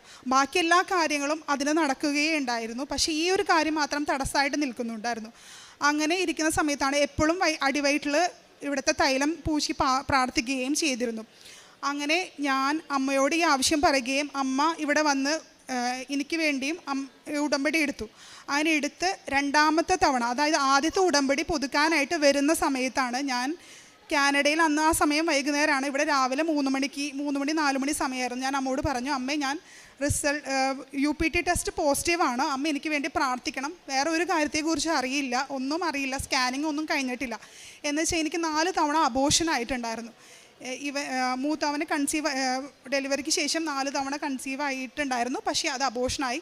ഞാൻ 3 പ്രാവശ്യം IUI ചെയ്തിരുന്നു. ഇവിടുത്തെ ഒരു പ്രശസ്തമായ ഹോസ്പിറ്റലിൽ തന്നെയാണ് ചെയ്തത്. പക്ഷേ അതൊന്നും എനിക്ക് അതിലൂടെ കുഞ്ഞിനെ ലഭിച്ചിരുന്നില്ല. അങ്ങനെ സ്കാനിങ് കഴിഞ്ഞപ്പോൾ ആദ്യത്തെ സ്കാനിങ് പറഞ്ഞു കുഞ്ഞുമാവയ്ക്ക് ഹെൽത്തിയാണ്, കുഴപ്പമൊന്നുമില്ല എന്ന്. അങ്ങനെ അവിടുത്തെ ഇത് പ്രകാരം 3-ാം മാസം NT സ്കാൻ എന്ന് പറഞ്ഞൊരു സ്കാനുണ്ട്. അതിപ്പോൾ എല്ലാ പ്രഗ്നൻ്റ് ആയ ലേഡീസും ചെയ്യുന്നതാണ്. അങ്ങനെ ആ സ്കാൻ ചെയ്തപ്പോൾ എന്നോട് പറഞ്ഞു ഡൗൺ സിൻഡ്രോം ട്രൈസോമി 21 എന്ന് പറഞ്ഞൊരു ജനറ്റിക് ഫാക്ടർ നിങ്ങൾക്ക് കൂടുതലാണ്. അപ്പോൾ അതുകൊണ്ട് ഡൗൺ സിൻഡ്രോമത്തിൻ്റെ എല്ലാ ലക്ഷണങ്ങളും കാണിക്കുന്നുണ്ട്. അപ്പോൾ അതിൻ്റെ കൺഫർമേഷനായിട്ട് NIPT എന്ന് പറഞ്ഞൊരു ടെസ്റ്റ് ഉണ്ട്. അത് ഒരു 99.6% എന്തോ പോസിറ്റീവ് ആയിരിക്കും എന്ന് പറഞ്ഞു. അങ്ങനെ അത് ചെയ്യാൻ പോയി. ചെയ്യുന്ന സമയത്തെല്ലാം ഞാൻ എപ്പോഴും കൃപാസനത്തിലെ പ്രാർത്ഥനയും എണ്ണയും എല്ലാം തേച്ചിട്ടാണ് ഞാൻ ടെസ്റ്റിന് പോയത്. ഫസ്റ്റത്തെ ടെസ്റ്റ് ഇൻകൺക്ലൂസീവ് എന്ന് പറഞ്ഞ റിസൾട്ടാണ് വന്നത്. അത് അപ്പോൾ ചോദിച്ചപ്പോൾ പറഞ്ഞത് അത് റിസൾട്ട് ബ്ലഡിൻ്റെ എന്തെങ്കിലും അബ്നോർമാലിറ്റി കൊണ്ടായിരിക്കും ഇൻകൺക്ലൂസീവ് വന്നത്, റിപ്പീറ്റ് ചെയ്യാമെന്ന് പറഞ്ഞു. അപ്പോൾ റിപ്പീറ്റ് ചെയ്യാമെന്ന് പറഞ്ഞപ്പോൾ ഞാൻ പറഞ്ഞു ഇല്ല, ഇതെനിക്ക് മാതാവ് തന്ന കുഞ്ഞാണ്, ഞങ്ങൾക്ക് ഇനി റിപ്പീറ്റൊന്നും ചെയ്യേണ്ട. അപ്പോൾ അതിൻ്റെ ഇടയിൽ ഞങ്ങളുടെ ഡോക്ടർ പറഞ്ഞു ടെർമിനേഷൻ, പുറത്തുള്ള രാജ്യത്ത് ഇങ്ങനെയുള്ള കുട്ടികളെ വളർത്തുന്നതിനോടും അബോർഷൻ അവിടെ ഒരു ലീഗലായി പ്രൊസീജിയർ ആയതുകൊണ്ടും അവർ പറഞ്ഞു ടെർമിനേഷനെ കുറിച്ച് സംസാരിക്കാം, ജനറ്റിക് കൗൺസിലിന് റെഫർ ചെയ്തു. അപ്പോൾ ജനറ്റിക് കൗൺസിലിനോട് ഞാൻ പറഞ്ഞു ഞങ്ങൾക്ക് ഈ കുഞ്ഞിനെ മാതാവ് തന്നതാ, ഞങ്ങൾക്ക് യാതൊരു കുഴപ്പമില്ല, ഏത് രീതിയിലായാലും ഞങ്ങൾ അതിനെ സ്വീകരിക്കാൻ തയ്യാറാണ്, ഞങ്ങൾക്ക് ഇനി ഒരു ടെസ്റ്റും വേണ്ട എന്ന് പറഞ്ഞു. അങ്ങനെ ഞാൻ എന്നും കുഞ്ഞുമാവയ്ക്ക് വേണ്ടി പ്രാർത്ഥിക്കുകയും അതിന് ബൈബിൾ വായിക്കുകയും ബൈബിൾ എഴുതുവാനും തുടങ്ങി. പുതിയ നിയമത്തിലെ സുവിശേഷങ്ങൾ 4 സുവിശേഷങ്ങൾ ഞാൻ ഈ ഗർഭകാലത്ത് മൊത്തം എഴുതി തീർക്കുകയും എല്ലാ ദിവസം 5:30 പ്രാർത്ഥിക്കുകയും അടിവയറ്റിൽ തൈലം പൂശുകയും ഉപ്പ് തരിയായിട്ട് കഴിക്കുകയും ചെയ്തിരുന്നു. അങ്ങനെ കഴിഞ്ഞ ഈ മെയ് 24-ാം തീയതി 2025 മെയ് 24-ാം തീയതി നല്ലൊരു ആരോഗ്യമുള്ള ഒരു പെൺകുഞ്ഞിനെ തന്ന് ദൈവം ഞങ്ങളെ അനുഗ്രഹിച്ചു. ദൈവം തന്ന ഒരുപാട് അനുഗ്രഹങ്ങൾക്ക് ഞങ്ങൾ നന്ദി പറയുന്നു. ചെറുതും വലുതുമായി ഒത്തിരി അനുഗ്രഹങ്ങൾ ഞങ്ങളുടെ ജീവിതത്തിൽ ലഭിച്ചിട്ടുണ്ട്. എനിക്ക് വേണ്ടി പ്രാർത്ഥിച്ച എല്ലാവർക്കും ഞാനിതിൽ നന്ദി പറയുന്നു. മാതാവിനോട് ഒത്തിരി നന്ദി പറയുന്നു. ഞാൻ ഇപ്പോൾ ഇവിടെ വന്നിരുന്നപ്പോൾ പറയായിരുന്നു 2022 ഫെബ്രുവരി മാസത്തിൽ ഞാനിവിടെ കണ്ണീരോടുകൂടിയാണ് വന്നത്. ഇന്നിപ്പോൾ ഞാൻ സന്തോഷത്തോടുകൂടിയാണ് നിൽക്കുന്നത്. അപ്പോൾ എല്ലാവരോടും പറയാറുള്ളത് നിങ്ങളുടെ കണ്ണീരുകളെല്ലാം മാതാവ് കാണുന്നുണ്ട്. അതെല്ലാം ഒരു ദിവസം എന്തായാലും ഈശോയുടെ പക്കലെത്തും. ആ കണ്ണീരിന് എന്തായാലും വിലയുണ്ടാവും. അപ്പം നിങ്ങൾ ധൈര്യപൂർവ്വം എല്ലാവരും ഈ മാതാവിൻ്റെ മധ്യസ്ഥത്താൽ ഈശോയോട് മധ്യസ്ഥം തേടി പ്രാർത്ഥിക്കുക. ഞങ്ങൾക്ക് ഈ അനുഗ്രഹം ലഭിച്ച നേടിത്തന്ന മാതാവിനും ഈശോയ്ക്കും 1000 നന്ദി പറയുന്നു. കാരുണ്യ പ്രവർത്തനമായിട്ട് ഞങ്ങൾ കാനഡയിലായതുകൊണ്ട് ഞങ്ങൾ അവിടെ ഒരു കാരുണ്യ പ്രവർത്തനം ചെയ്യാറില്ല. നാട്ടിലേക്ക് പൈസ അയച്ചു കൊടുത്തിട്ട് അമ്മ വഴിയാണ് ചെയ്യാറുള്ളത്. അമ്മ എല്ലാ 3 മാസം കൂടുമ്പോൾ ഇവിടെ വന്ന് പത്രം വായിക്കുകയും എല്ലാം അമ്മയുടെ ഉടമ്പടി പ്രകാരം ചെയ്യാറുണ്ട്. അതുപോലെ തന്നെ ഞാനും ഇവിടെ അമ്മയ്ക്ക് ആവശ്യമായ കാരുണ്യ പ്രവൃത്തിക്ക് ആവശ്യമായ എക്സ്ട്രാ പൈസയും കാര്യങ്ങളെല്ലാം ഞാൻ അയച്ചു കൊടുത്ത് ക്യാൻസർ രോഗികളെ ശുശ്രൂഷിക്കാനായിട്ട് അമ്മ പോവാറുണ്ട്. അതിനാവശ്യമായ പൈസയും കാര്യങ്ങളെല്ലാം അമ്മ പറയുമ്പോൾ ഞാൻ പൈസ അയച്ചു കൊടുക്കാറുണ്ട്. പിന്നെ പഠിക്കാൻ ആവശ്യമായി വിദ്യാഭ്യാസ സഹായം ഞാൻ നൽകാറുണ്ട്. പിന്നെ പത്രം അമ്മ എനിക്ക് ചില സമയത്ത് ഞാൻ ഓരോ കാര്യങ്ങൾ ഇവിടെ നിന്ന് അയക്കാൻ പറയുമ്പോൾ അമ്മ പത്രം എനിക്ക് ഇവിടെ നിന്ന് അയച്ചു തരാറുണ്ട്. എല്ലാത്തിനും ഈശോയോട് ഉണ്ടാകട്ടെ. എൻ്റെ പേര് സിൽജി, ഞാൻ തൊടുപുഴയിൽ നിന്ന് വരുന്നു. ആദ്യമായി ഈ പുണ്യാൾത്താരയിൽ എന്നെ കയറ്റി പ്രത്യക്ഷ സാക്ഷിയാക്കി എന്നെ കയറ്റി നിർത്തിയ പരിശുദ്ധ അമ്മയ്ക്കും ദൈവകുമാരനും ഒരു കൊടാനുകൂടി നന്ദി. ഞാൻ ആദ്യമായി ഉടമ്പടി ജീവിതത്തിലോട്ട് കടന്നു വരുന്നത് 17/9/2023 ഇതെൻ്റെ എട്ടാമത്തെ പുതുക്കലാണ്. ആദ്യത്തെ 5 ഉടമ്പടിയും എല്ലാ ഉടമ്പടിയും ഞാൻ കറക്റ്റ് 90 ദിവസത്തിനുള്ളിൽ വന്ന് പുതുക്കിക്കൊണ്ടിരുന്നു. ഞാൻ ഫോക്കസ് ചെയ്തത് എൻ്റെ ആധ്യാത്മിക ജീവിതത്തിലേക്കാണ്, നിയോഗങ്ങളെക്കാളേറെ. അങ്ങനെ 5 ഉടമ്പടി പുതുക്കിയപ്പോഴും ഞാൻ ഓരോ നിയോഗങ്ങൾ വെച്ചിരുന്നെങ്കിലും എനിക്കൊന്നും സാധിച്ചു കിട്ടിയില്ല. 5ാമത്തെ ഉടമ്പടി പുതുക്കി ഞാൻ ആദ്യമായി പ്രാർത്ഥിച്ചുകൊണ്ടിരുന്നത് എൻ്റെ ഹസ്ബൻഡ് വിദേശത്താണ്, ഞങ്ങൾക്ക് ഒരുമിച്ച് ജീവിക്കുക, അതായിരുന്നു എൻ്റെ വലിയ നിയോഗം. അങ്ങനെ എൻ്റെ 5ാമത്തെ ഉടമ്പടി പുതുക്കി ഞാൻ വീട്ടിൽ ചെന്നപ്പോൾ എൻ്റെ ബാക്ക്ഗ്രൗണ്ട് IT ആണ്. എൻ്റെ ഹസ്ബൻഡ് എന്നോട് മെഡിക്കൽ കോഡിങ് ട്രൈ ചെയ്ത് നോക്കാൻ പറഞ്ഞു. അങ്ങനെ ഞാൻ മെഡിക്കൽ കോഡിങ് ഒരു മെഡിക്കൽ ബാക്ക്ഗ്രൗണ്ട് ഇല്ലാത്ത എനിക്ക് എങ്ങനെ അത് പറ്റുമെന്ന് എനിക്ക് അറിയില്ലായിരുന്നു. അങ്ങനെ ഞാൻ വചനം തുറന്ന് നോക്കിയപ്പോൾ എനിക്ക് കിട്ടിയ വചനം ഏശയ്യ 41:13, നിൻ്റെ ദൈവവും കർത്താവുമായി ഞാൻ നിൻ്റെ വലതു കൈ പിടിച്ചിരിക്കുന്നു, ഭയപ്പെടേണ്ട, ഞാൻ നിന്നെ സഹായിക്കും. ആ വചനത്തിൽ ഉറച്ച് വിശ്വസിച്ചുകൊണ്ട് ഞാൻ ഒരു ഇൻസ്റ്റിറ്റ്യൂട്ട് കോൺടാക്റ്റ് ചെയ്യുകയും അങ്ങനെ എക്സാം പ്രിപ്പറേഷൻ ക്ലാസ്സിന് ചേരുകയും ചെയ്തു. എക്സാം പ്രിപ്പറേഷൻ ക്ലാസ്സിൽ ഇരുന്നപ്പോഴൊക്കെ ഞാൻ പരിശുദ്ധ അമ്മേനെ അടുത്തിരുത്തി അമ്മയോട് പറഞ്ഞു, അമ്മേ, ഒരു ബാക്ക്ഗ്രൗണ്ടും എനിക്കില്ല, അമ്മ മാത്രമേ ഉള്ളൂ എനിക്ക് ആശ്രയം, അമ്മ വന്ന് എന്നെ സഹായിക്കണം. ഞാനല്ല ഇത് ക്ലാസ് പഠിക്കുന്നതും എക്സാം അറ്റൻഡ് ചെയ്യുന്ന ഒന്നും ഞാനല്ല, not my merit but by grace of God, അമ്മ എന്നെ സഹായിക്കണം എന്ന് ഞാൻ എപ്പോഴും പറഞ്ഞു. ഓരോ ചാപ്റ്ററിൽ പഠിക്കുമ്പോഴും ഞാൻ അതിലൊക്കെ മനുഷ്യർക്ക് അസാധ്യമായത് ദൈവത്തിന് സാധ്യമാണെന്ന വചനവും not my merit but by grace of God എന്ന് എഴുതിക്കൊണ്ട് അങ്ങനെയാണ് ഞാൻ ഓരോ ചാപ്റ്ററും പഠിച്ചിരുന്നത്. ഞാൻ പഠിക്കാനിരിക്കുമ്പോഴൊക്കെ ഉടമ്പടി ഉപ്പിട്ട വെള്ളം ഞാൻ അടുത്ത് വെച്ചത് കുടിച്ചുകൊണ്ടിരുന്നു. ഓരോ ചാപ്റ്റർ പഠിക്കുന്നതിന് മുന്നേയും ഞാൻ ഉടമ്പടി തൈലം തേച്ച് കുരിശ് വരച്ചും ഉപ്പും തേനും ഉള്ളിൽ കഴിച്ചുകൊണ്ടുമാണ് ഞാൻ പഠിച്ചുകൊണ്ടിരുന്നത്. അങ്ങനെ മോക്ക് ടെസ്റ്റൊക്കെ ചെയ്യുമ്പോൾ എനിക്ക് ഭയങ്കര ടഫായിരുന്നു. എന്നെക്കാളും എല്ലാവർക്കും നല്ല മാർക്കുണ്ടായിരുന്നു, എനിക്ക് നല്ല മാർക്ക് കുറവായിരുന്നു. അങ്ങനെ ഞാൻ എന്താണേലും രണ്ടും കൽപ്പിച്ച് December 8 മാതാവിൻ്റെ അമൽഫ തിരുനാളിൻ്റെ അന്ന് എക്സാം ഡേറ്റ് എടുത്തു. എക്സാം ഭയങ്കര ടഫായിരുന്നു. ഞാൻ നോക്കിയ പോർഷൻസ് ഒന്നും വന്നില്ല. അപ്പോൾ എൻ്റെ കൂടെ എക്സാം എഴുതിയ എല്ലാവരും എക്സാം കഴിഞ്ഞ് ഭയങ്കര ഹാപ്പി ആയിട്ട് ഇറങ്ങി. എനിക്ക് ഭയങ്കര പേടിയായിരുന്നു. ഞാൻ കരഞ്ഞോടാണ് എക്സാം ഹോളിൽ നിന്ന് ഇറങ്ങിയത്. എക്സാം കയറുന്നതിന് മുന്നേ ഞാൻ ഉടമ്പടി ഉപ്പ് അവിടെ വിതറുകയും തൈലം തൊട്ട് കുരിശ് വരച്ച് പ്രാർത്ഥിക്കുകയും ഒക്കെ ചെയ്തു. ഞാൻ ഓരോ ക്വസ്റ്റ്യൻ അറ്റൻഡ് ചെയ്യുമ്പോഴും അമ്മയും മാതാവ് എന്നെ സഹായിക്കണം, അമ്മയുടെ പ്രത്യക്ഷീകരണ സാക്ഷിയാക്കി എന്നെ ഉയർത്തണമെന്ന് പ്രാർത്ഥിച്ചുകൊണ്ടാണ് ഞാൻ എക്സാം അറ്റൻഡ് ചെയ്തത്. അങ്ങനെ 100 ക്വസ്റ്റ്യൻസ് ഞാൻ കവർ ചെയ്തെങ്കിലും എനിക്ക് ഭയങ്കര ടെൻഷനായിരുന്നു. നമ്മൾ എക്സാം അറ്റൻഡ് ചെയ്താൽ പിറ്റേ ദിവസം റിസൾട്ട് വരും. അങ്ങനെ ആ വീട്ടിൽ വന്ന് ഞാൻ ഭയങ്കരമായിട്ട് ഹസ്ബൻഡിനുമായിട്ട് ഞാൻ പാസ്സാവില്ല എന്ന് പറഞ്ഞ് തന്നെ ഇരുന്നു. പക്ഷേ എനിക്ക് ഉള്ളിൽ എവിടെയോ ഞാൻ നിന്നെ സഹായിക്കും എന്നുള്ളൊരു അത് ഉള്ളിൽ വന്നുകൊണ്ടിരുന്നു. എക്സാമിന് പോകുന്നതിന് മുമ്പ് ഞാൻ വന്ന് അച്ഛനെ കാണുകയും കൈവപ്പ് ശുശ്രൂഷ ചെയ്യുകയും അച്ഛൻ എനിക്ക് കാശ് രൂപം തന്ന് പോയി രക്ഷപ്പെടും മക്കളെ എന്ന് അന്ന് വന്നിരുന്ന എല്ലാവരോടും പറഞ്ഞു. അപ്പോൾ എൻ്റെ ഉള്ളിൽ ഉറപ്പായിട്ടും എന്തെങ്കിലും മതം അത്ഭുതം പ്രവർത്തിക്കുമെന്ന് എനിക്കറിയായിരുന്നു. അങ്ങനെ എക്സാമിൻ്റെ റിസൾട്ട് ചൊവ്വാഴ്ച വെളുപ്പിനെ വന്നു. അപ്പോൾ ഞാൻ മാതാവിനോട് പറഞ്ഞിരുന്നു, അമ്മ ഇവിടെ തോക്കുവാണെങ്കിൽ ഞാനല്ല തോക്കുന്നത്, അമ്മയാണ്. കാരണം നമ്മൾ ഒരുമിച്ചാണ് പഠിക്കാനിരുന്നത്, ഒരുമിച്ചാണ് എക്സാം അറ്റൻഡ് ചെയ്തത്. അപ്പോൾ അമ്മ തോക്കാൻ ഇടവരുത്തരുത്, ഉടമ്പടി എടുത്ത ഒരു മക്കളെയും അമ്മ ഉപേക്ഷിക്കില്ല എന്ന് എനിക്ക് പൂർണ്ണമായിട്ട് അറിയാം. അങ്ങനെ അതിന് മുന്നേ ഞാൻ കഴിഞ്ഞ ആഴ്ചത്തെ ഉടമ്പടി ധ്യാനം കൂടിക്കൊണ്ടിരുന്നപ്പോൾ എൻ്റെ മനസ്സിൽ ഒരു പെർസെൻറ്റേജ് കിട്ടി. അപ്പോൾ എൻ്റെ ദൈവമേ, അത്രയൊന്നും കിട്ടാനുള്ള യോഗ്യത അത്ര ഇല്ല എന്ന് ഞാൻ എപ്പോഴും പ്രാർത്ഥിച്ചുകൊണ്ടിരുന്നു. അപ്പോൾ എനിക്കറിയായിരുന്നു. അപ്പോൾ ഞാൻ അമ്മയോട് പറഞ്ഞു, അമ്മ എനിക്ക് കറക്റ്റ് പാസ് മാർക്ക് മതി, എങ്കിൽ മാത്രമേ അത് അമ്മ എനിക്ക് തന്നാന്ന് എനിക്ക് എല്ലാവരോടും പറയാൻ പറ്റുള്ളൂ എന്ന് പറഞ്ഞു. പക്ഷേ എൻ്റെ ഉള്ളിലും എക്സാം അറ്റൻഡ് ചെയ്യുമ്പോഴൊക്കെ എനിക്ക് ഇത്ര മാർക്ക് കിട്ടും എൻ്റെ മനസ്സിൽ ആ ഒരു നമ്പർ തെളിഞ്ഞുകൊണ്ട് വന്നിരുന്നു. പക്ഷേ ഞാൻ വെളുപ്പിന് 3 മണിക്ക് റിസൾട്ട് വന്നു. ഞാൻ നോക്കിയപ്പോൾ ഞാൻ ഭയങ്കര ഷോക്കായിപ്പോയി. കാരണം ഞാൻ മനസ്സിൽ കണ്ട അതേ ആ ഒരു മാർക്ക് എനിക്ക് മാതാവ് തന്നെ അനുഗ്രഹിച്ചു. പിന്നെ ഞാൻ നോക്കിയപ്പോൾ എൻ്റെ കൂടെ അന്ന് എക്സാം അറ്റൻഡ് ചെയ്ത് എന്നെക്കാളും മോക്ക് ടെസ്റ്റൊക്കെ ചെയ്യുമ്പോൾ ഒരുപാട് മാർക്ക് കൂടുതലുള്ള ആരും ജയിച്ചിട്ടില്ല, ഞാൻ മാത്രമേ പാസ്സായിട്ടുള്ളൂ. അങ്ങനെ ഇത്രയും വലിയ അനുഗ്രഹം തന്ന പരിശുദ്ധ അമ്മയ്ക്കും ദൈവകുമാരനും കോടാനുകോടി നന്ദി. രണ്ടാമതായിട്ട് എൻ്റെ ഹസ്ബൻഡ് വിദേശത്തായത് കാരണം ഞങ്ങൾക്ക് എവിടെയെങ്കിലും, എനിക്ക് 2 കുഞ്ഞുമക്കളുണ്ട്, അപ്പോൾ അവരെയും കൊണ്ട് എവിടെ പോകണമെങ്കിലും ഓട്ടോ പിടിച്ച് അങ്ങനെയൊക്കെയാണ് പോയിക്കൊണ്ടിരുന്നത്. എനിക്ക് ലൈസൻസ് ഉണ്ടായിട്ട് ഞാൻ വണ്ടി എടുക്കാൻ എനിക്ക് പേടിയായിരുന്നു. പക്ഷേ ഞാൻ ഫസ്റ്റത്തെ ഉടമ്പടി എടുത്ത് വീട്ടിൽ ചെന്നു. അപ്പോൾ അച്ഛൻ അന്ന് ഇവിടെ പറയുന്നുണ്ടായിരുന്നു, ഉടമ്പടി എടുത്തിട്ട് നമ്മൾ ഇവിടുന്ന് പോകുമ്പോൾ അമ്മ മാതാവ് എൻ്റെ കൂടെ വരണേന്ന് പ്രാർത്ഥിച്ചിട്ട് പോകണമെന്ന്. അങ്ങനെ ഞാൻ അന്ന് ഇവിടുന്ന് അങ്ങനെ പ്രാർത്ഥിച്ചിട്ട് പോയി. ഉടമ്പടി എടുത്ത് പിറ്റേ ദിവസം ഞാൻ കുർബാനയ്ക്ക് പള്ളി പോകണം എന്നുള്ളത് ഞാൻ എങ്ങനെയോ ഞാൻ സ്വന്തമായിട്ട് വണ്ടി എടുത്ത് പോകുന്നത് മാതാവിൻ്റെ പള്ളിയിലോട്ടാണ്. അങ്ങനെ ഞാൻ വണ്ടി എടുത്ത് മാതാവിൻ്റെ പള്ളിയിൽ പോയി. തിരിച്ച് സുരക്ഷിതമായിട്ട് വീട്ടിലെത്തി. വണ്ടി എടുക്കുന്നതിന് മുന്നേ തന്നെ ഞാൻ തൈലം തേച്ച് കുരിശ് വരച്ച വണ്ടിയുടെ ചുറ്റിനും തൈലം തേച്ച് കുരിശ് വരച്ച് ഉപ്പ് വിതറി കാശുരൂപമൊക്കെ വെച്ചിട്ടാണ് പോയത്. അപ്പോൾ എനിക്ക് ധൈര്യമായി. അങ്ങനെ രണ്ടാമത്തെ ഉടമ്പടി പുതുക്കലിന് തൊടുപുഴയിൽ നിന്ന് ഞാൻ ഡ്രൈവ് ചെയ്ത് ഇവിടെ വന്നു. ഇപ്പോൾ എവിടെ വേണമെങ്കിലും ഞാൻ ഡ്രൈവ് ചെയ്ത് പോവും. അതുപോലെ എനിക്ക് 2 കുഞ്ഞു മക്കളുണ്ട്. അവരെയും വിശ്വാസത്തിൽ വളർത്താൻ എനിക്ക് സാധിക്കുന്നുണ്ട്. എന്ത് പ്രശ്നം വന്നാലും അവർക്ക് ചെറുതായിട്ടൊന്ന് വീണാൽ പോലും തന്നെ അവർ വന്ന് പറയും, അമ്മേ മാതാവിൻ്റെ തൈലം തേച്ചതാ, ഉപ്പ് കഴിക്കാന്താ, അങ്ങനെയൊക്കെ പറഞ്ഞാണ് അവരെപ്പോഴും പറയുക.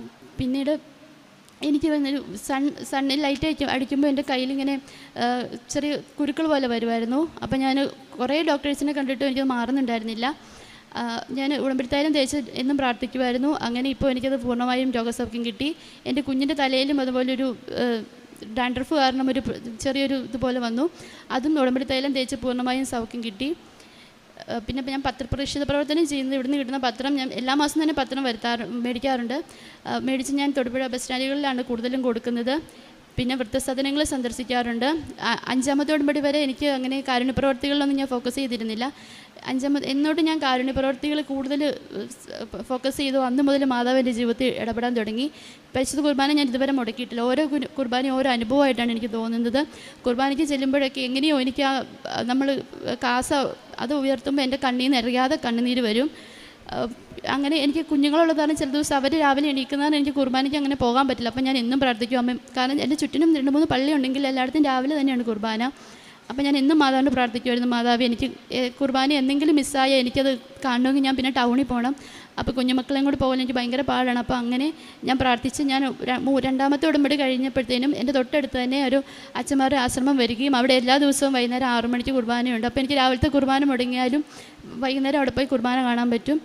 ഇതുവരെ ഞാൻ പരിശുദ്ധ കുർബാന മുടക്കിയിട്ടില്ല. എത്ര രാത്രിയായാലും ഞാൻ വചനം വായിച്ചിട്ടേ കിടക്കാറുള്ളൂ.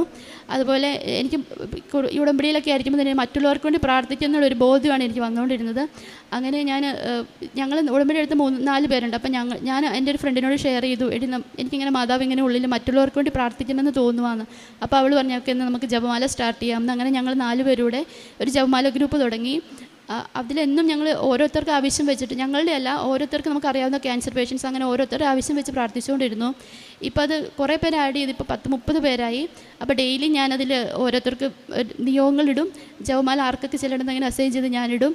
അപ്പോൾ ഞങ്ങളെല്ലാവരും ചേർന്ന് 8000 സംതിങ് ജപമാല മുത്തുമണികൾ ഇപ്പോൾ അമ്മയ്ക്ക് സമർപ്പിക്കുന്നുണ്ട്. അപ്പോൾ ഇപ്പോൾ ആ ജപമാല ഗ്രൂപ്പ് ഉള്ളത് കാരണം നമുക്ക് ഒരു നിമിഷം പോലും ഒരു സെക്കൻഡ് കിട്ടിയവരെ ഉള്ളിൽ മാതാവിൻ്റെ നന്മ നിറഞ്ഞ മറിയും ചൊല്ലിക്കൊണ്ട് ആ ജപമാല എങ്ങനെയും പൂർത്തിയാക്കണം, അങ്ങനെ ഒരു ചിന്ത, ഒരു നിമിഷം പോലും വേറൊരു ചിന്തയിലോട്ട് പോകാതെ എപ്പോഴും ട്രാവൽ ചെയ്യുമ്പോഴാണെങ്കിലും വെറുതെ നടക്കുമ്പോഴാണെങ്കിലും എപ്പോഴും ജപമാല ചൊല്ലിക്കൊണ്ടിരിക്കാനുള്ള വലിയൊരു അനുഗ്രഹം മാതാവ് തന്നു. വലിയൊരു ദൈവിക പദ്ധതിയാണ് ഈ ഉടമ്പടി. അതിലോട്ട് എന്നെ തിരഞ്ഞു പിടിച്ച എൻ്റെ പരിശുദ്ധ അമ്മയ്ക്ക് 1000 നന്ദി. നിത്യതയിലോട്ടുള്ള യാത്രയിൽ പരിശുദ്ധ അമ്മയുടെ കൈപിടിച്ച് ഈശോയിലോട്ട് എത്തുവാൻ വേണ്ടി എന്നെ സഹായിക്കാൻ ഞാൻ ഒരിക്കലും കൈവിട്ട് പോവില്ല. മാതാവിൻ്റെ കൈവിട്ട് ഞാൻ ഒരിക്കലും പോവില്ല. എൻ്റെ ജീവിതകാലം മൊത്തം ഞാൻ ഉടമ്പടി തന്നെയായിരിക്കും. ഉടമ്പടി ജീവിതത്തിൽ വന്നത് പിന്നെയാണ് എൻ്റെ ജീവിതത്തിൽ ഇത്ര അനുഗ്രഹിക്കപ്പെട്ടത്. എനിക്ക് മറ്റുള്ളവർക്ക് വേണ്ടി പ്രാർത്ഥിക്കാൻ പറ്റിയത്, എനിക്ക് എല്ലാവരും സ്നേഹിക്കാൻ പറ്റിയത്, എൻ്റെ കുടുംബത്തിലാണെങ്കിലും സന്തോഷ സമാധാനം, എന്നെ പൊന്നുപോലെ നോക്കുന്ന ഹസ്ബൻഡും മമ്മിയും എല്ലാവരും എനിക്ക് കിട്ടിയത്. അങ്ങനെ 1000 എല്ലാ അനുഗ്രഹങ്ങൾക്കും മാതാവിനെ ഈശോപ്പയ്ക്ക് 1000 നന്ദി പറഞ്ഞുകൊണ്ട് ഞാൻ എൻ്റെ സാക്ഷ്യം നിർത്തുന്നു. എൻ്റെ ഈശോപ്പയ്ക്കും പരിശുദ്ധ മാതാവിനും ഒരുപാട് നന്ദി പറയുന്നു. എൻ്റെ പേര് ദിവ്യ കുര്യാക്കോസ്. ഞാൻ കാഞ്ഞൂരിൽ നിന്നാണ് വരുന്നത്. ഇതെൻ്റെ മകള് ആൻ കുര്യാക്കോസ്. ഇതെൻ്റെ അച്ചാച്ചൻ്റെ മോനാണ് ചിക്സൻ. എനിക്ക് ഇവിടെ വന്ന് പ്രാർത്ഥിച്ചതിൻ്റെ ഫലമായിട്ട് ഒരുപാട് വലിയ കാര്യങ്ങളും ചെറിയ കാര്യങ്ങളും എനിക്ക് മാതാവ് സാധിച്ചു തന്നിട്ടുണ്ട്. എനിക്ക് പറയാനുള്ളത്, എൻ്റെ മകൾ ആൻ കുര്യാക്കോസ്, ഇവൾ 4ാം ക്ലാസ്സിലാണ് പഠിക്കുന്നത്. ഇവൾക്ക് സ്കിൻ അലർജി ഉണ്ടായിരുന്നു. കയ്യിലും കാൽമുട്ടിലൊക്കെ ആയിട്ട് ഭയങ്കര ചൊറിച്ചിലും കറുത്ത് തടിച്ച് ഇരിക്കുമായിരുന്നു. അതൊക്കെയാണ് ഭയങ്കര വിഷമം. സ്കൂളിൽ പോയിട്ട് വന്നു കഴിയുമ്പം ഫ്രണ്ട്സ് എന്നെ കളിയാക്കുന്ന അമ്മേ, അവരെൻ്റെ ദേഹത്ത് പിടിക്കുമ്പോൾ ഇതെന്താ നിൻ്റെ കൈ എന്താ ഇങ്ങനെ ഇരിക്കണേ എന്നൊക്കെ ചോദിച്ചിട്ട് ആൾ വീട്ടിൽ വന്ന് എന്നും കരച്ചിലായിരുന്നു. എനിക്കും ഭയങ്കര സങ്കടമായിരുന്നു. എന്ത് ചെയ്യും എന്നിങ്ങനെ ആലോചിച്ചിരിക്കുന്ന സമയത്താണ് അടുത്തുള്ള ചേച്ചി എപ്പോഴും പറയും എന്നോട്, നീ വാ, എൻ്റെ കൂട്ടത്തിൽ വാ, കൃപാസനത്തിൽ വാ, നമുക്ക് അവിടെ പോയി പ്രാർത്ഥിക്കാം, ഉടമ്പടി എടുക്കാം എന്നൊക്കെ പറയും. ഞാനും പറയും ഞാനില്ല ചേച്ചി, കാരണം നമ്മുടെ കാഞ്ഞിപ്പള്ളിയിൽ മാതാവുണ്ടല്ലോ, ഞാൻ അവിടെ പോയിരുന്ന് പ്രാർത്ഥിച്ചോളാം എന്ന് പറയുമായിരുന്നു. പിന്നെ ഇവളുടെ കരച്ചിൽ സഹിക്കുക വയ്യാതായി. അപ്പോഴാണ് ഞാൻ എന്നാൽ ഒരു ദിവസം നമുക്ക് പോകാൻ ചേച്ചി, ഞാനും വരണ്ടെന്ന് പറഞ്ഞ് ഞാൻ ഇവിടേക്ക് വന്നത്. വെറുതെ വന്നതാട്ടോ, ഞാൻ മാതാവിനൊന്ന് കാണാം പറയാം എന്നൊക്കെ വിചാരിച്ച് ഞാൻ വന്നതാണ്. പക്ഷേ ഇവിടെ വന്നു കഴിഞ്ഞപ്പോൾ അവിടെ നിന്ന് ഫ്രണ്ടിൽ നിന്ന് കയറിയപ്പോൾ തന്നെ ആരോ പറയുന്ന പോലെ, നീ പോയി ഉടമ്പടി എടുക്കുക എന്നൊക്കെ പറയുന്ന പോലെ ഞാൻ നേരെ വന്ന് ചേച്ചിയോട് പറഞ്ഞു, ചേച്ചി ഞാൻ ഉടമ്പടി എടുക്കാൻ പോകാമെന്നും പറഞ്ഞു നേരെ മേളിലേക്ക് പോയി ഉടമ്പടി എടുത്തു. മാതാവിനോട് ഒത്തിരി നേരം പ്രാർത്ഥിച്ചു. പക്ഷേ ഇവിടെ വന്നപ്പോൾ എനിക്ക് സങ്കടമൊന്നും ഉണ്ടായില്ല കേട്ടോ. അത്ര നേരം ഞാൻ കരഞ്ഞുകൊണ്ടിരുന്നത് ഞാനാണ്. ഇവിടെ വന്നപ്പോൾ എനിക്ക് സങ്കടമൊന്നും ഉണ്ടായില്ല. മാതാവിനോട് വന്ന് പറഞ്ഞു, എൻ്റെ കുഞ്ഞിൻ്റെ അവസ്ഥ എങ്ങനെയാണ്, മാതാവ് നീ ഇടപെടണം, ഈ ഷോപ്പിൽ നിന്ന് എനിക്ക് അനുഗ്രഹം വാങ്ങിച്ചു തരണമെന്ന് ഞാൻ ഒത്തിരി പ്രാർത്ഥിച്ചു. ഞാൻ പോയി, ഇവളപ്പം മരുന്ന് കഴിക്കുന്നുണ്ടായിരുന്നു, ആയുർവേദം മരുന്ന് കഴിക്കേണ്ടായിരുന്നു. 1 വർഷത്തോളമായി. ഇവിടുന്ന് ഞാൻ പോയി മാതാവിൻ്റെ ഉപ്പ് രാവിലെ വെള്ളത്തിൽ കലക്കി കൊടുക്കും, അതുപോലെ ഉടമ്പടി തൈലം രാവിലെ ഞാൻ കാലിൽ പുരട്ടി കൊടുക്കും, തേനും കൊടുക്കും. അങ്ങനെ ഞാൻ ഡെയിലി പ്രാർത്ഥിക്കുന്നുണ്ടായിരുന്നു. രാവിലത്തെ ഡെയിലി ബ്ലെസ്സിങ് ഞാൻ കൂടാറുണ്ട്. അതിനുശേഷം സ്കൂളിൽ പോകുന്നതിനേക്കാളും മുമ്പാണ് കയ്യിലും കാലിലൊക്കെ ഞാൻ എണ്ണ പുരട്ടി കൊടുത്തുകൊണ്ടിരുന്നത്. ഇപ്പം ആൾക്ക് ചൊറിച്ചിലൊക്കെ മാറി, അത്യാവശ്യം നല്ല രീതിയിൽ മാറി. ഒരു ചെറിയ പാടും കൂടെ ഉള്ളൂ, ആൾക്ക് നല്ല വ്യത്യാസമുണ്ട്. ഞാൻ ഡെയിലി പ്രാർത്ഥിക്കുകയായിരുന്നു. കൃപാസന പ്രസാദ മാതാവേ, അങ്ങയുടെ പ്രതീക്ഷത്തിൻ്റെ സാക്ഷിക്കാൻ മാറ്റമേന്ന്. പിന്നെ ഞാൻ കഴിച്ചുകൊണ്ടിരുന്ന മരുന്ന് ഞാൻ നിർത്തി. എനിക്ക് തോന്നി ഇനി ഇത് കഴിച്ച് കഴിഞ്ഞാൽ മാറില്ലെന്ന്.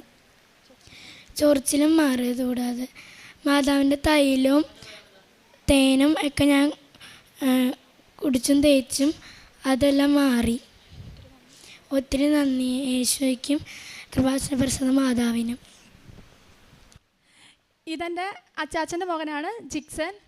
അവൻ 4 വർഷം മുമ്പ് അവൻ 3 മാസത്തെ വിസിറ്റിംഗ് വിസ എടുത്ത് ഇറ്റലിക്ക് പോയതാണ്. അതിനുശേഷം അവൻ അവിടെ ജോലിക്ക് കയറി വിസയില്ലാതെ. അവൻ ഈ കഴിഞ്ഞ ഒക്ടോബറിലായിരുന്നു അവൻ്റെ പാസ്പോർട്ട് പുതുക്കേണ്ടത്. ആകെ സങ്കടമായിരുന്നു, എന്ത് ചെയ്യും, എങ്ങനെ വരാൻ പറ്റില്ലല്ലോ നാട്ടിലോട്ട്. അവൻ എന്നും വിളിച്ച് പറയും, ചേച്ചി എന്ത് ചെയ്യണമെന്ന് അറിയില്ല, ടെൻഷൻ ആവണു, പാസ്പോർട്ടിൻ്റെ കാലാവധി തീരാറായി, ചേച്ചി പ്രാർത്ഥിക്കണമെന്നൊക്കെ. ഞാനപ്പം മാതാവിൻ്റെ അടുത്ത് വന്ന് മുട്ടുമ്പോൾ നിന്ന് പ്രാർത്ഥിക്കുമായിരുന്നു, അവനെ സഹായിക്കണേ എന്ന് പറഞ്ഞുകൊണ്ട്. ഞാൻ ആദ്യമൊക്കെ പ്രാർത്ഥിച്ചു, പിന്നെ ഞാൻ ഉടമ്പടിയിൽ വച്ചിട്ടുണ്ടായിരുന്നു ആ പ്രാർത്ഥന. പിന്നെ ഞാൻ അതിനെക്കുറിച്ച് പ്രാർത്ഥിക്കാറില്ല, പക്ഷെ ഓർക്കുമ്പോൾ ഒക്കെ പ്രാർത്ഥിക്കും. അതിൻ്റെ ഫലമായിട്ട് അവന് സെപ്റ്റംബറിൽ അവന് പോർച്ചുഗലിലെ പേപ്പർ റെഡിയായി. അവൻ കഴിഞ്ഞ സെപ്റ്റംബർ 17-ാം തീയതി നാട്ടിലെത്തി. അവൻ്റെ പാസ്പോർട്ട് പുതുക്കി. അവനിനി തിരിച്ച് ജനുവരി 15-ാം തീയതി തിരിച്ചവൻ പോവുകയാണ്. അവൻ്റെ പേപ്പറൊക്കെ അങ്ങനെ റെഡിയായി. മാതാവിന് ഒരുപാട് നന്ദി. അതുപോലെ എൻ്റെ വലിയൊരു ആഗ്രഹമായിരുന്നു ജപമാല റാണിയിൽ പങ്കെടുക്കണമെന്ന്. ഞാനൊരു വാതരോഗിയാണ്. എനിക്ക് ജോയിൻറ്റുകൾ മാറി മാറി വരുന്ന വേദനകളാണ്. വീട്ടിൽ തന്നെ ഒന്ന് കുനിഞ്ഞ് വിറ്റടിച്ചാൽ പോലും എനിക്ക് 2 ദിവസത്തേക്ക് വയ്യ, അതുപോലെ വേദനയാണ്. അങ്ങനെ ഭയങ്കര ആഗ്രഹം, കാരണം എല്ലാവരും പോകുന്നുണ്ട് ജപമാല റാണിക്ക്, എനിക്കും ഭയങ്കര ആഗ്രഹം. അങ്ങനെ ഞാൻ മാതാവിനോട് പ്രാർത്ഥിച്ചു. ഡെയിലി രാവിലത്തെ പ്രെയർ ചൊല്ലുന്ന സമയത്ത് ഞാൻ പറയും, എനിക്ക് ആഗ്രഹമുണ്ട് മാതാവേ, ഒന്ന് സാധിച്ചു തരണം, എനിക്ക് ഭയങ്കര ആഗ്രഹമാണ് എന്നുള്ളത്. അങ്ങനെ പ്രാർത്ഥിച്ചതിന് ഫലമായി രാവിലെ ഞാൻ ചേച്ചിയോട് പറഞ്ഞു, ഞാൻ വരണുണ്ട്, എനിക്ക് വേദന എടുക്കുന്ന സമയത്ത് ഞാൻ അവിടെ നിർത്തി, ഞാൻ ബസ്സിൽ കയറി പോന്നോളാം ചേച്ചി എന്നൊക്കെ പറഞ്ഞ് ഞാൻ അവരപ്പോൾ റാലിക്ക് വന്നു. ഞങ്ങളുടെ അവിടെ നിന്ന് 3 ടെമ്പോ ട്രാവലർ ബസ്സിലാണ് ആൾക്കാർ വന്നത്. പക്ഷെ ആ 3 ടെമ്പോ ട്രാവലർ ആദ്യം ഞാനാണ് ആ പള്ളിയിൽ അർത്തുങ്കൽ പള്ളിയിൽ ചെന്നത് ഞാനാണ് അവിടെ നടന്നത്. എനിക്കൊരു വേദനയോ ഒരു കുഴപ്പവും ഉണ്ടായില്ല, എനിക്കൊരു തളർച്ചയോ ക്ഷീണോ. അത് കഴിഞ്ഞ് ഞാൻ വീട്ടിൽ വന്ന് എൻ്റെ ഹസ്ബൻഡ് ചോദിച്ചു, നിനക്ക് എങ്ങനെ സാധിച്ചതെന്നുള്ളത്. എൻ്റെ കൂട്ടത്തിൽ വന്ന് ചേച്ചിമാർ എന്നോട് അത് ചോദിച്ചത്, നീ എങ്ങനെയെങ്കിലും നടന്നു കയറിയ, നിൻ്റെ കാര്യത്തിൽ ഭയങ്കര ടെൻഷനായിരുന്നു, നീ നടക്കോ വയ്യാണ്ടാവോ എന്താ ചെയ്യണമെന്നൊക്കെ ഓർത്ത്. പക്ഷേ എനിക്ക് ഒരു കുഴപ്പവും ഉണ്ടായില്ല. പരിശുദ്ധ മാതാവ് എന്നെ സഹായിച്ചു. ഞാൻ ഈ ഉടമ്പടി കാശ് രൂപം എൻ്റെ കയ്യിൽ വെച്ചിട്ടാണ് ഞാൻ കൊന്ത ചൊല്ലി അവിടെ വരെ നടന്നു വന്നത്. എല്ലാ ദിവസവും ഞാൻ നേർച്ച വസ്തുക്കൾ ഉപയോഗിക്കാറുണ്ട്. രാവിലെ വെള്ളത്തിൽ ഉപ്പിട്ട് കലക്കി കുടിക്കാറുണ്ട്. അതുപോലെ തേനും ഉടമ്പടി തൈലവും ഞാൻ എല്ലാ ദിവസവും ഞാനും എൻ്റെ മകളും ഹസ്ബൻഡിനും കൊടുക്കാറുണ്ട്. എനിക്ക് ആദ്യമൊക്കെ ഞാൻ കുർബാനയ്ക്ക് പോകുന്നത് ഒരു ഞായറാഴ്ച കുർബാന മുടക്കാൻ പാടില്ലല്ലോ എന്നുള്ള രീതിയിലാണ് ഞാൻ രാവിലെ ഞായറാഴ്ച ദിവസങ്ങളിൽ പള്ളിയിൽ പോയിരുന്നത്. പക്ഷേ ഇപ്പോൾ എനിക്ക് കുർബാന കൂടാൻ ഭയങ്കര ആഗ്രഹമാണ്. അതുപോലെ ഇവിടെ ഉടമ്പടി എടുത്തപ്പോൾ പറഞ്ഞല്ലോ 1/2 മണിക്കൂർ ബൈബിള് വായിക്കണം എന്നുള്ളത്. ഞാൻ ബൈബിള് വായിച്ചു പ്രാർത്ഥിച്ച് എന്നും ബൈബിള് വായിക്കുമായിരുന്നു. ചെറുപ്പത്തിൽ ഞാൻ ബൈബിള് വായിക്കണം എന്നുള്ള ആഗ്രഹത്തിൽ വായിക്കും. പക്ഷെ കുറച്ച് കഴിയുമ്പം പിന്നെ മടുക്കും, പിന്നെ അത് ഉപേക്ഷിക്കും. പക്ഷേ ഞാനിവിടെ ഒന്ന് പ്രാർത്ഥിച്ചതിൻ്റെ ഫലമായിട്ട് എനിക്കിപ്പോൾ ഒരു പ്രാവശ്യം മൊത്തമായിട്ട് ബൈബിള് വായിക്കാൻ സാധിച്ചു. യേശുവേ നന്ദി, യേശുവേ സ്തുതി. പിന്നെ പ്രേക്ഷിത പ്രവർത്തനമായിട്ട് ഞാൻ ചെയ്യുന്നത് ഞങ്ങളുടെ അടുത്തുള്ളവർക്കും പള്ളിയിലും പിന്നെ അറിയാവുന്ന കുറേ പേരുണ്ട്, അവർക്കൊക്കെ പത്രം കൊണ്ടുപോയി ഞാൻ കൊടുക്കാറുണ്ട്. അതുപോലെ വീടിൻ്റെ അടുത്തുള്ള രോഗികളെ പോയി ഞാൻ സന്ദർശിക്കാറുണ്ട്. എന്നെ കൊണ്ടാവുന്ന പോലെ ഞാൻ എന്തെങ്കിലും സാമ്പത്തിക സഹായമൊക്കെ ചെയ്യാറുണ്ട്. പിന്നെ പാവപ്പെട്ട വഴിയരികിലുള്ളവർക്ക് ഞാൻ ചോറ്